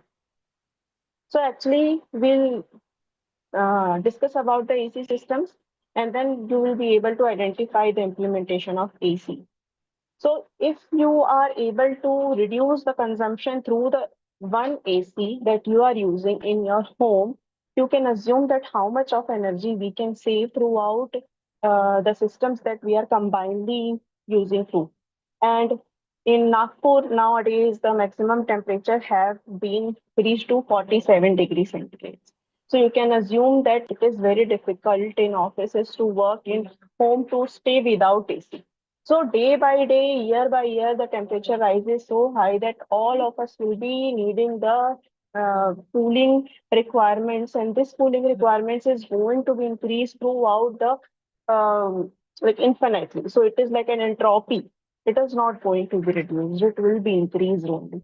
So how we can actually plan, we can design our systems to make it more sustainable, to make it more energy efficient, is all the implementation of need of AI in the thermal systems. So if you, I'll just take you with few stats that about India, the use of AC is generating 1.5 lakh crore rupees is the electricity bill of India, only India. So, and that too just for AC. So if only AC is causing us so huge amount of uh, cost in terms of money, monetary inclusion is there for 1.5 lakh crore rupees. So you can actually identify that how much energy we are wasting in generating such amount of energy, in utilizing that amount of energy, and also in terms of affecting the environment with the carbon emission throughout the environment. So we are just moving towards the era where we are not actually helping out the environment, but we are degrading the environment with the increased use of air conditioning and cooling requirements. So 30% of HVAC energy is wasted. So out of this huge amount of AC consumption in India, 30% of HVAC energy is wasted due to the poor control logic. So IoT have been used for uh, controlling some electronic systems, some HVAC systems. But because of the poor logical control is there in IoT systems, not like AI, what we'll be going to discuss. So these logical control may actually cause a less amount of energy saving compared to the AI systems.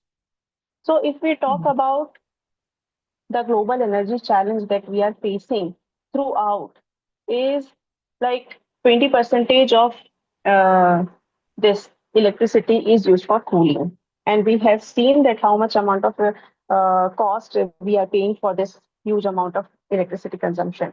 Then the demand is going to grow by 3 times projected. It is projected demand that 3 times the cooling requirements are going to be increased in the future. And apart from this cooling, because I'm going to integrate the cooling with the membrane distillation. So what is membrane distillation? Is that membrane distillation is a technique that is used to produce the fresh water out of the brine or out of the waste water that is available to us from anywhere, from any source. So we can actually purify that wastewater and we can produce the pure water from the membrane distillation technique. So here if we read this stat that 4 billion people are at risk. So because of the water scarcity, so we can actually club both because both the process needs energy. If you are just taking your example of your usage of water, your usage of energy, so you can see that you are using the AC, which is actually giving you comfort in terms of cooling, but at the same time, you are paying the cost for environmental degradation because of the release of carbon dioxide because you produce the energy. And at the same time, you must be using ROs in your home. So that RO is used for purifying the water that you are going to drink. So there also you are wasting energy. So how these two terms, where you are cooling your home and you are generating your water, can be combined so that the total energy consumption can be reduced. So these stats are actually relating to each other because one, or at the one side, you are wasting the energy, you are utilizing so much amount of energy. Again, you are utilizing the energy for production of water. So if we combine we make a hybrid system by combining these energies. So we will be able to reach at a very good solution that will be giving you the answer for cooling challenges as well as the water scarcity. So we'll just go through once these stats about the HVAC and refrigeration systems. Let me share this screen.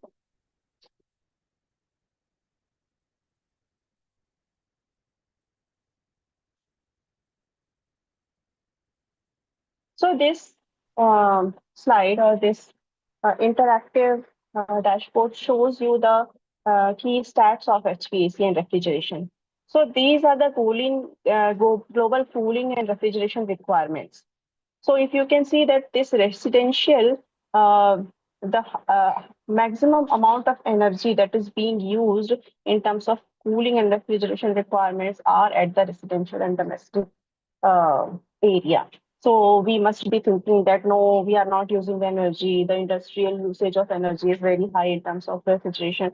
But the fact is that if we can reduce the amount of consumption of energy by reducing the or by like intelligently managing the consumption of energy in terms of refrigeration and cooling, we will be able to save a huge amount of energy that will be actually taking us, the individuals, towards a green future and green and sustainable future. So 45% of amount of energy is being consumed by residential sector. Commercial sectors are only using 28% of energy in terms of cooling. Industrial requirements are 16%. So you can see how huge difference is there in terms of requirements by industrial sectors compared to the residential sectors. And these public services are using 8% of energy, while industrial sectors are consuming 3%. So if we go through the sources of pollution from HVAC systems, so as I mentioned, that while generating the energy that you are going to use in your HVAC systems, actually you are producing so much of carbon dioxide, and as increase in the requirements of cooling will be there, the higher will be the emission of carbon dioxide. So let's reduce this carbon dioxide emission by reducing the energy that we are using in HVAC systems. So electricity-driven carbon dioxide emission, because we are mostly using thermal power plants, and we have not been shifted completely towards the renewable energy sources for generating the energy. So 62% of electricity-driven carbon dioxide emissions are being um, observed, while because of the refrigerant leakage, the direct refrigerant leakage causing 23% of environment pollution. Apart from this, the manufacturing and disposal facilities are causing 10% of pollution from this HVAC system, and heating is causing 5%. So these are the various environmental pollution sources that is being caused by HVAC systems. And this is about some harmful substances that are released by HVAC systems. So it will be majorly, we will be looking through the CFC and HFC refrigerants and carbon dioxide that we already discussed. So R404A, if you are using this refrigerant, so it is actually causing 3,09,22 GWP of carbon dioxide equivalent. So we are actually considering equivalent in terms of carbon dioxide, so that actually we can compare in the same basic scale. And these are the various pollutants that are actually reflected here are causing the release of harmful substances. Apart from this, if you seek contribution of HVAC systems to global carbon dioxide emissions, so as it is in the same line that we discussed earlier about the use of HVAC systems. So as much as HVAC systems will be used, the higher will be the amount of carbon dioxide emissions and the related contents. So let's get back to our slide that we were discussing, is how you can actually use the AI systems in your HVAC systems. So there is a difference in IoT systems and AI systems. Most of us will be knowing and will be aware of this in a very good level. But let me take you introductory to this topic, that what is the HVAC systems, IoT systems are actually contributing nowadays. So how they are actually causing the energy saving and causing the efficient energy consumption in terms of HVAC systems. So if we talk about the IoT systems, they are actually the services, the utilities that are connected with each other over the clouds. So they exchange the data, they perform the calculations, they go through the algorithms and the programs that have been created for some specific utilities, and they are actually working on the rule-based system. So whenever there is a concept of rule-based or the pre-programmed control of any utility, that is IoT. So in IoT, you have a perfect structure of algorithm. You have told your system that if the parameter goes in this range, what you have to do. If the parameter goes about this range, what you have to do. So there will be a rule-based and defined parametric sequence of the activities that your system should follow based on the data that is going to be shared amongst each other, amongst different utilities, and the data is being shared on the cloud. Okay, so if we see about the use of IoTs, so we can actually see that if the parameters are not going as per the defined sequence, or if there is, as we saw in the previous slides, a 30% of the energy is wastage because of the poor logic control in IoT systems. So if we want to make the system intelligent so that it can take their own decision whenever there is a change of the relationship, parametric relation between the each parameters that we have planned in IoT systems. So how the system shall behave, how the controls shall be done, so that we can actually identify the areas where we can optimize the use of energy. So a conventional AC will be having an intelligent switch like on off, so it is actually not having any idea that how much people are there in the room, whether the weather is very is to be controlled at 25 degrees centigrade or 24 degrees centigrade, if it is not having the control of IoT as well without any AI system. So it will not be able to identify whether the compressor needs to be shut down, whether it needs to be on. It is not able to predict anything. So in that case, actually the systems will be contributing to an inefficient energy systems, because whether your room is having 2 people or 10 people, it is giving you the same amount of cooling with the high consumption of energy. So because we need to build the systems that are intelligent enough, so uh, let us understand that what will be the requirements in terms of implementation of AI in such systems. So if you see that here it is a smart HVAC systems. So what are smart HVAC systems? It is actually working on IoT. So IoT is having the different sensors. These sensors actually read the parametric values, and they are exchanged over the cloud platforms. And when you actually implement the AI over this cloud platform and optimize the HVAC units, here it comes the thing of a consideration that is actually making your systems more efficient. Why? Because it is actually taking you through the real-time monitoring of the parameters. So because of real-time monitoring, you can see that how much has been the change in the cooling requirements, how much have been the change in the outside atmosphere, and which all steps to be taken so that we can actually reach on a ideal system performance parameters. So AI is also helping. If you are implementing AI in your systems, it is actually always helping in your predictive maintenance.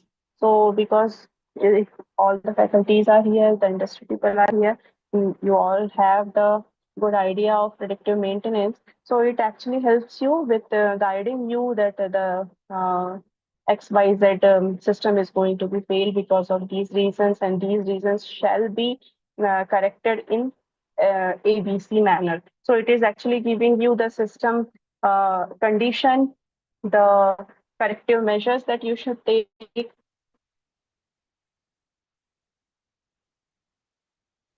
All the things is being guided to you by the AI systems. And it is actually resulting in automated controls of the system and improved comfort. So these are some of the units that is being nowadays used with the AI systems wherever it is implemented. So what are these systems? Smart thermostats. So these thermostats actually take the temperatures and they react as per the requirements of the system in terms of the AI controlled ACs. So these are different parts of the ACs or the HVAC systems or the cooling systems that have to be made smart with the involvement of IoT as well as with the involvement of AI, so that you can actually combinedly get a system that is AI controlled and energy efficient system. So if we check out why the traditional systems are not efficient enough for giving you an energy efficiency, is because they are having fixed on-off cycle regardless of occupancy. They don't understand about the weather conditions because you have not programmed it. You have not given any kind of intelligence in the traditional systems. And so they are falling short in this region. So why we are actually considering the energy efficiency in terms of HVAC or cooling solutions is because rapid urbanization is requiring AC, huge demand in AC. So as we discussed that in Nagpur, if we are sitting in Nagpur and it is very high temperature, 47 degrees outside, we actually cannot sit without the cooling in our room in terms of AC, or we can use the coolers as well. But cooler is also a very high energy consumption consuming device.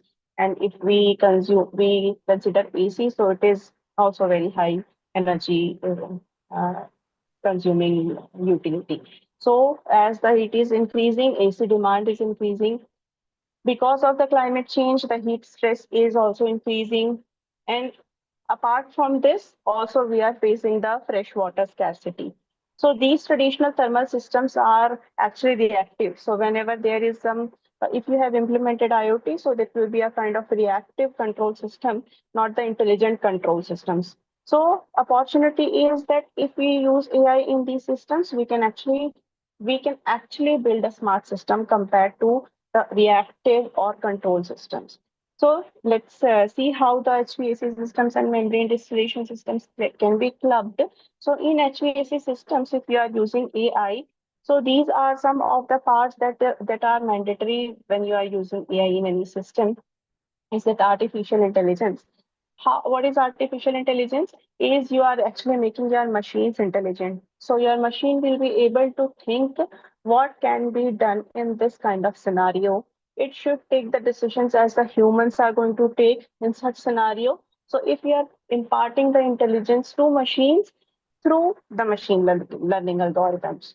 So this is a sub part of AI, that is machine learning. So what is machine learning is the ability of the machines to think intelligently through various that algorithms or programs or these things.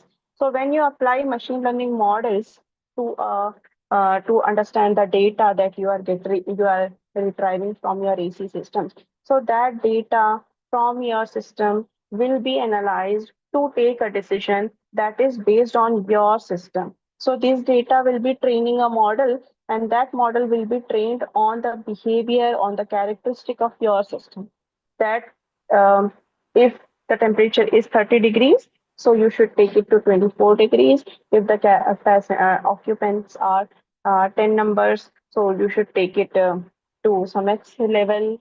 If the occupants are increasing or decreasing at this time of the day, so your AC should behave in that time of day for that particular temperature, say 25 degrees centigrade. So if like at 1 p.m. it is usual observed condition that 10 people are coming to your room and they are sitting for 2 hours and they are having the temperature of 23 degrees centigrade. So next time the energy consumption will be analyzed by the machine learning models, and that will tell your machine that how you should behave at 1 p.m. of the day with particular occupancy and with particular low cooling requirements. So this is how you make your machines intelligent through AI that are driven by the machine learning. And its deep learning is the neural networks. So neural networks are like a complex structures in your brain. So all the neurons are interconnected in your brain. And the machine learning also, this artificial neural networks are having various neurons which are interconnected, and that is actually used when the complex relationship is observed between the parameters. So when you are not able to take the decisions that at this time, with this occupancy, for this temperature, how much should be the energy requirement? How should I optimize this? For how much time I shall switch on my compressor? For how, for how much time shall I manage my utilities so that I can actually reach on an energy efficient operation of my AC? So these things are taken care by artificial intelligence if you are implementing this in your HVAC systems. So how AI integration in HVAC systems are resulting energy saving is it can actually reduce your cooling load by 35%. So how these cooling loads are reduced is by smart load prediction as we discussed right now.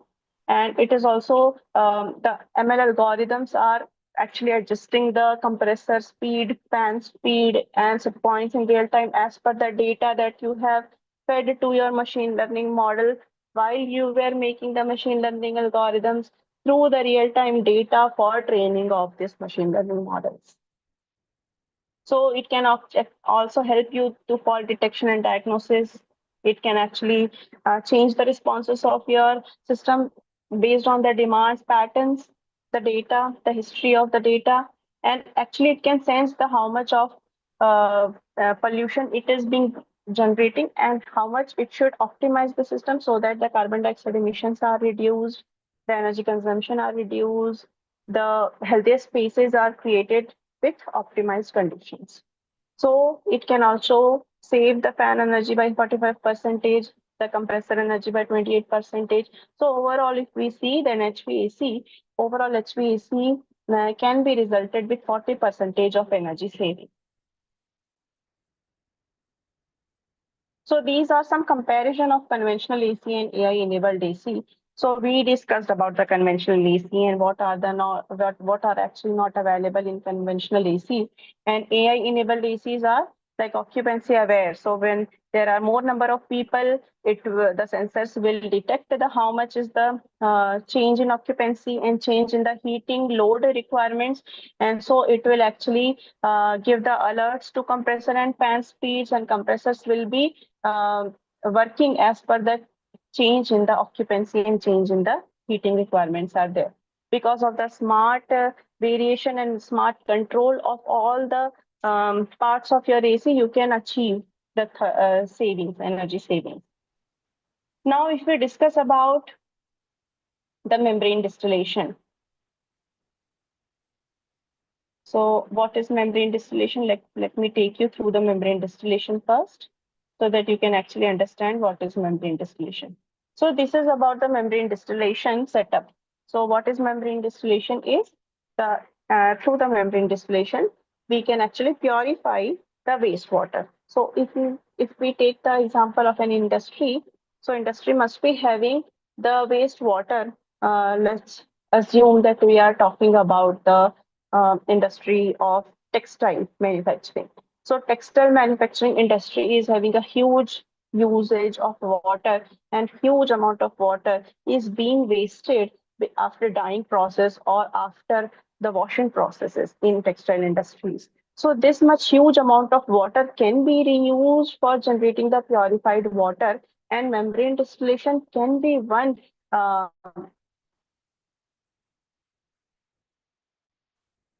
So, membrane distillation systems are, let me take you through the membrane distillation systems, how it works. So, you can see that this is the setup of membrane distillation, and here are two parts. So, one part is a cold cycle, we can say, and another part is the hot cycle, we can say. And in between two parts, there is a membrane. So, this black line, what you are going to see here is the membrane. So on one side of membrane, there will be hot water, and on the other side of the membrane, there will be cold water. And these waters will be in flowing condition. So whenever there is hot water and cold water on both sides of membrane, the membrane actually experiences a temperature difference on both sides, and which is actually causing a difference in vapor pressure on both sides. So if the temperature is higher, the vapor pressure will be higher on this side, and if this temperature is lower, the vapor pressure will be lower on this side. So because of this difference in vapor pressure, what happens is the vapors are being generated, because here the vapor pressure is higher and here the vapor pressure is lower. So vapors are transported through the membrane from higher vapor pressure side to lower vapor pressure side. And when the water is converted into vapor, you must be knowing that whenever the water is heated and actually it is converted into vapor, this is the purest form of the water, that is a vapor. And when you condense this vapor, you get the purified water. So when these vapors are transported through the membrane, and when the vapor are coming through this side, cold side, so actually it is condensed over the cold water, and you get the increase in the content of water here, and that is your purified water. So what is needed in the membrane distillation module is we need hot water and cold water. For producing this hot water, you need heat. So this much amount of very huge amount of heat is needed in the heater portion, where you actually heat your water, your wastewater, to bring it at a temperature which is higher than this cold water side. So for heating the water in the hot water side, we can actually use the waste heat that is available after the condenser portion of your HVAC systems. So in AC, if you are heating your cooling load, if you are increasing cooling requirements, obviously the amount of heat that is going to be rejected from the condenser side will be increased. And because of this increase in the condenser heat, you can actually use that heat to heat the water here in the membrane distillation module. So that waste heat can be utilized for purifying this waste water, and that water can be converted to the drinkable water, potable water, you can say, or the water that is purified. You can use this purified water for industrial usage in different levels or so. So this is about the membrane distillation fundamentals. And so how can actually make a hybrid system with HVAC and MD is chillers, AHUs, and FCUs. These all generate waste heat that is actually not being used efficiently in practically, if we consider practically, that is not being used in many of the sectors. 90% of this heat is actually wasted in the environment. So we can use that waste heat, and that heat can be utilized in producing water. So this AI, if we implement AI, so how this AI is used for combining both the systems, and generated waste heat can be used for producing the pure water.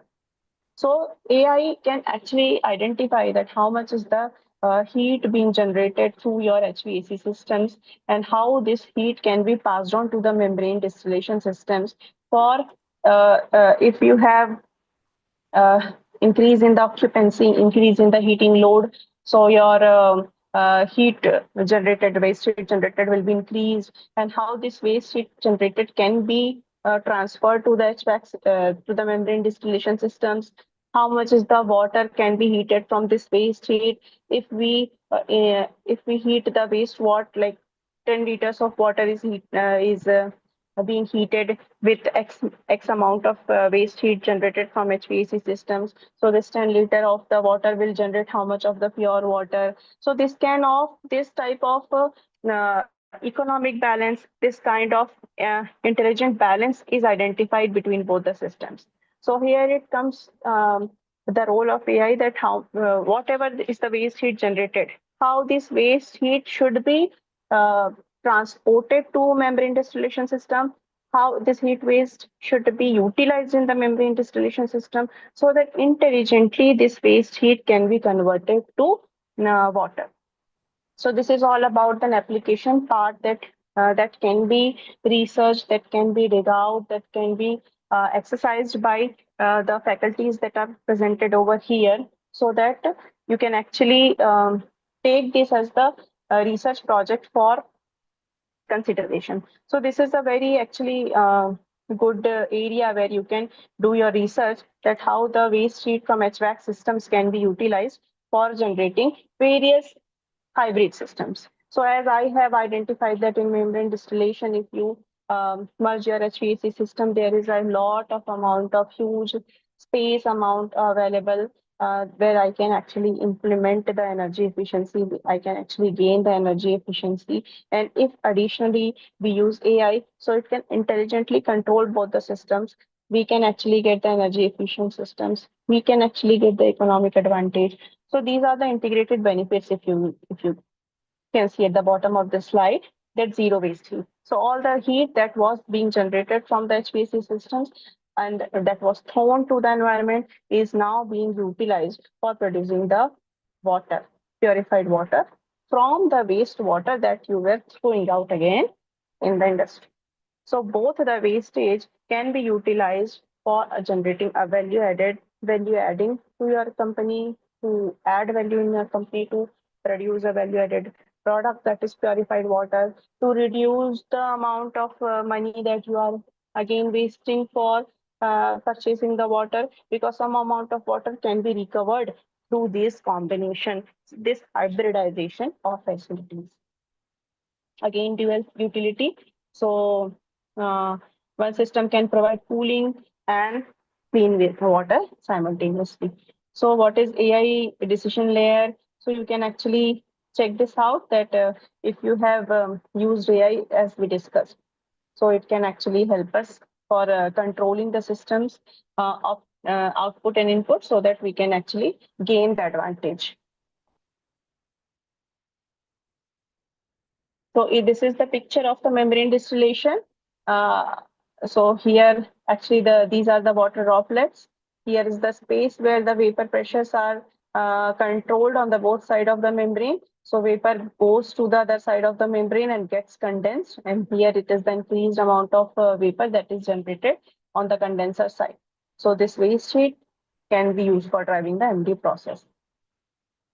So how you can implement the AI in membrane distillation plus HVAC systems is some of the terms and logics that are from the AI studies and that you are going to implement in your hybrid systems are the ANN, that is artificial neural networks. So how they are helping you for getting a control system is they can actually predict what is the flux. What is the flux is the distillate that is being generated from the membrane distillation system. So at what feed temperature, what concentration, that is salt concentration or the impurities concentration. So in your wastewater, there will be some concentration that will be leading to the change in the heat requirements. So if your water that is being generated from the industries are very heavily polluted, very high amount of salt, so it will be requiring high amount of heat to take it to say 75 degrees centigrade compared to when the water is not so much polluted. So because of the pollution or because of the concentration of salt, you need additional heat requirement to take it to some X temperature. So this AI system will be identifying the quality of your wastewater, the concentration in your wastewater, and for this much concentration, how much should be the heating load to be given to the membrane distillation system, and how you shall keep the heat requirements from the HVAC systems so that you can actually generate some X amount of distilled water from this wastewater. So this type of control is actually very complex parametric decision. So you have salt control, you have feed temperature, you have cool side temperature, you have the feed flow rate that is going through the membrane distillation system, that you are having cold flow rate, how much is the water is flowing per minute of time or per second of time through the system. So this kind of parameters are actually balanced for a productive decision. And so you actually need very complex relationship between parameters. And here it comes the role of ANN or neural networks. So that neural networks are able to identify the output by analyzing very complex behavior in the parameters. So you can use ANN, and ANN is a part of machine learning. So you can actually machine learning can actually optimize your systems based on the temperature difference, feed velocity. Apart from this parametric control, the AI can also check whether your membrane is good. Your membrane has been wetted, the salt concentration or deposit is over your membrane, it will not perform to the expectations. So these things can also be identified and analyzed with the use of AI. That is actually very difficult in real time if you are not using any analyzing system like AI or IoT. So that is actually leading to worsening of the system if your membrane gets leaked. So salt will also be leaked from the system and the purified water will not be able to be generated. So this kind of health monitoring can also be done. Apart from this energy, waste energy can be coupled from HVAC system intelligently. Real-time quality control is there as we discussed. The all parameters are real-time controlled and predictive scaling modeling. So as I mentioned that if the membrane is scaled or not. So such kind of intelligent decisions can be taken when you club AI with any kind of the thermal systems, let's say membrane distillation system in this uh, context. So the barriers that are always there. So when you are saying that AI can be implemented for energy efficiency, but why not? Why we are not using AI nowadays? So first of all, the usage of AI is restricted because of the economic barriers, because of the data availability barrier. So there is not much amount of data that is available over the internet or over the sources that can actually be used for training your machine learning models, the models that you are actually going to implement on the systems to make it an artificial intelligent are the machine learning models that are being trained with the data. So data for some systems are not available. So for particular system, you need the particular behavioral data and that is unavailable. And this is actually causing one hindrance or one obstruction in the modeling and in the training of the machine learning model for your particular system. Apart from that, the cost of the components are very high nowadays. So if you talk about the sensors, the controllers, the AI infrastructures that we talked about HVAC in our previous slides, the smart thermostat, smart grid, smart other components, those are very costly components. So it is not actually possible for everyone to implement such a high initial cost for making your system intelligent. Apart from this, the integration, as I mentioned, HVAC and MD, you will be thinking about some other AI integration like HVAC and boiler, HVAC and food products. Or so this kind of complex integration has not been properly studied. There is not much research available over there so that you can take the reference from. So these are some of the hindrance or barriers today available for converting your facilities into AI hybrid systems. So what are the future opportunities are obviously the smart cities with individual AI coordinated systems, AI driven HVAC as we talked about, energy water integration as in terms of membrane distillation only.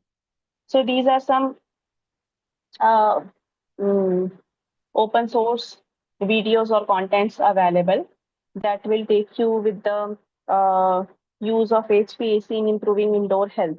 So as I mentioned that you can actually club the HVAC with membrane distillation, you can actually club the HVAC with various other um, utilities. So these are some of the case studies that actually demonstrate how the use of AI can be advantageous in terms of energies, in terms of monies. So you can actually go and refer to that. So these are all the references that I have been following for making this presentation, and you can actually go and check this out so that you can use for your knowledge upgradation. So this was from my side for hybridization of HVAC and membrane distillation systems. So this is from my side, and I'm really thankful to Manish sir for giving me this opportunity. Also, I'm thankful to Dr. Ashish Rao from ISHRAE who have given me this opportunity, have brought about this FDP and participation in this FDP. So I am really confident that some or like somewhat or a bit of the knowledge I might have imparted to the participants. And I'll be happy if you cannot get the things as I presented, but you might have got a hang that how you can work the hybridization research, you can implement AI in your research, and in industrial level also you can think of implementing AI because it is going to be advantageous for all of us. So thank you so much from myself. If you have any suggestions for me, any questions, or any requests for collaborations, I am open to you. Thank you. Thank you, Manish sir. Thank you, ma'am. There were 2 questions in chat box. Okay, sir, I'll go through this. First, can we use solar heating for membrane distillation? Yes. We can definitely use solar distillation. Actually, solar distillation have been used from much time in the membrane distillation systems. So if you will go through the research, if you will find out the journal papers, you will get lots and lots of papers that are actually using solar heat for converting the water to vapor for purification.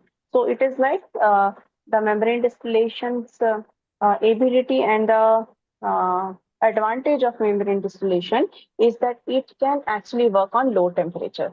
So like you might have heard of multi-stage flash or vaporization. So these need a huge amount of electricity or the energy for converting the water into vapor. But the positive side of membrane distillation is that even at 60 degrees centigrade, even at 70 degrees centigrade, you can convert the water to vapor. So any kind of waste heat, any kind of renewable heat, solar heat per se, even you can use wind energy driven systems or utilities for membrane distillation. So low grade heat जिसको बोलते हैं. So low grade heat, any kind of low grade heat can be used in membrane distillation system. So if we combine solar energy and membrane distillation system, it will again form a green source because you are not using any external heat. You can use solar heaters for heating the water. You can use PV panels, solar PV panels for running your pumps and other utilities which are running on electricity. So you can completely make a green system for producing the pure water. So yes, that is possible and that is being researched, that is available. Okay, So let me second also question. go. Yes. Yeah, second question that we have in chat box. What type of material is employed for membranes? Okay, so nowadays the mostly PTFE membrane, you might have heard of PTF. The membrane for membrane distillation which are used are hydrophobic nature, so they must repel the water. So in your home, you are using PTFE tape for stopping the leakage of the like pipes or taps. So same kind of material PTFE is being used in making the membrane distillation membranes. So PTFE, PVD, or PFC. So these kind of membrane materials are already available, which you can use for membrane distillation.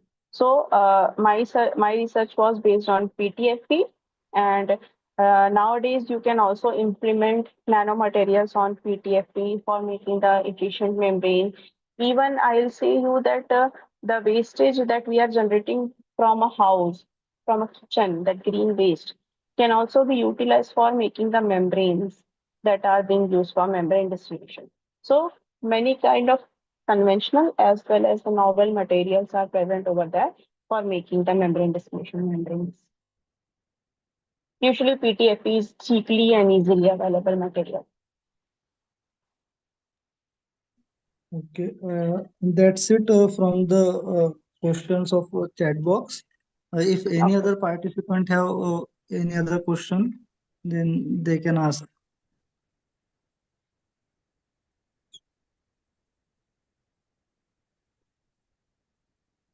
Ma'am, there is one suggestion from our Yes. institute. If you can share those extra links that you have mentioned in PPT, means I can share that in the participant WhatsApp group so that they can go through it, and that will be helpful for them. Yes, sure. I'll send the references, the materials that the participants can refer for increasing their knowledge. Also, if you request me, I'll share you the required part of this PPT for the reference. So if anybody is in requirement, you can just mail me or you can ask to Manish sir. Thank you so much. Yeah, if not PPT, then you can always share the reference material with all the participants. Okay, Yeah, sir, I'll do okay, that. thank you. Yeah, so there are no further queries, ma'am, from the participants. So I thank you, ma'am, for the interactive session that you have conducted. It was truly informative, and the participant must have gained so much of knowledge from your presentation. So I again thank you for this interactive session. Thank you, ma'am. Manish sir, I'll be very happy if I can get some honest feedback from the participant. So whatever.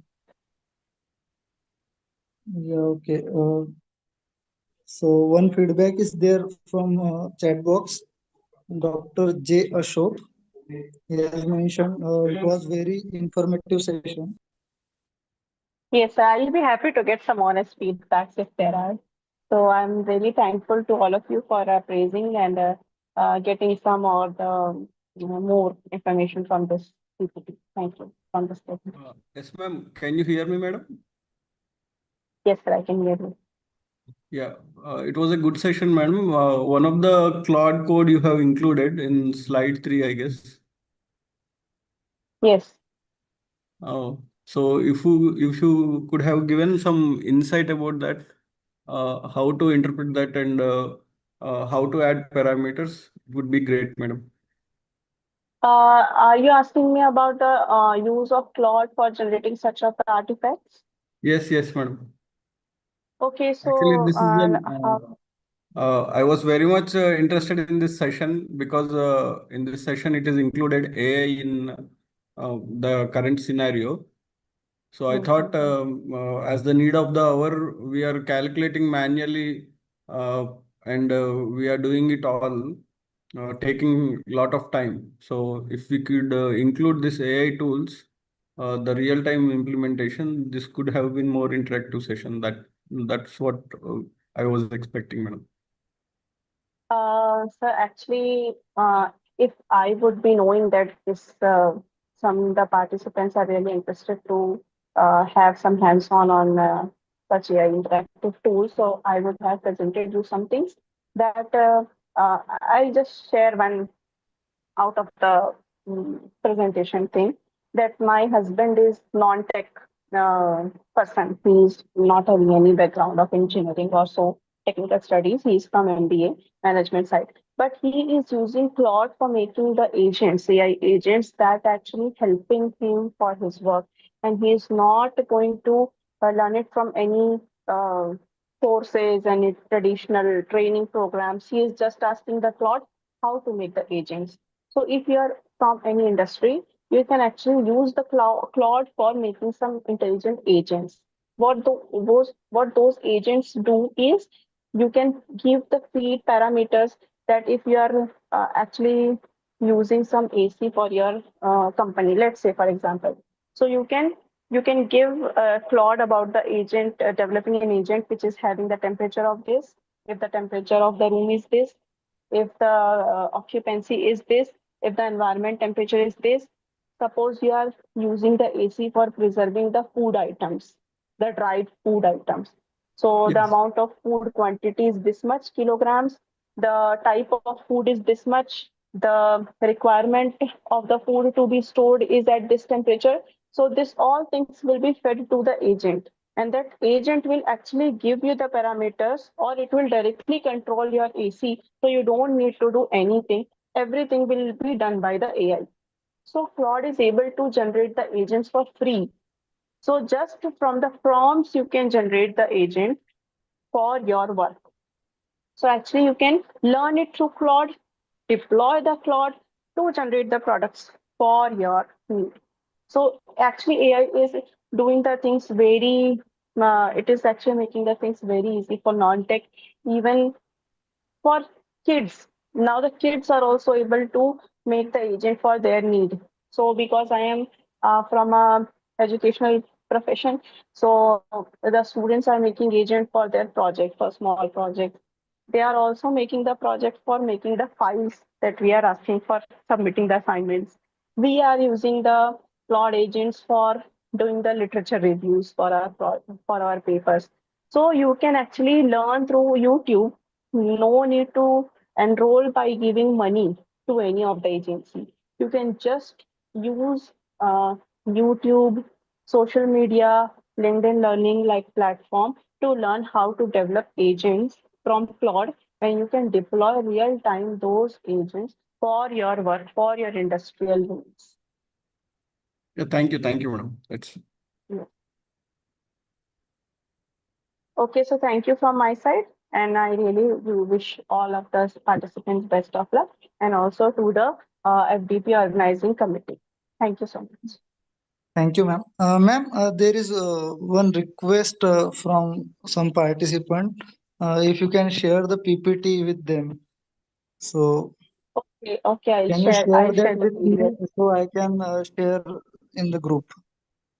Okay, I'll share the PDF. Yeah, okay. Thank you, ma'am. Okay, thank you. So with your permission, can we end this session? Sure, sir, sure. Thank you. Thank you. Thank you, ma'am.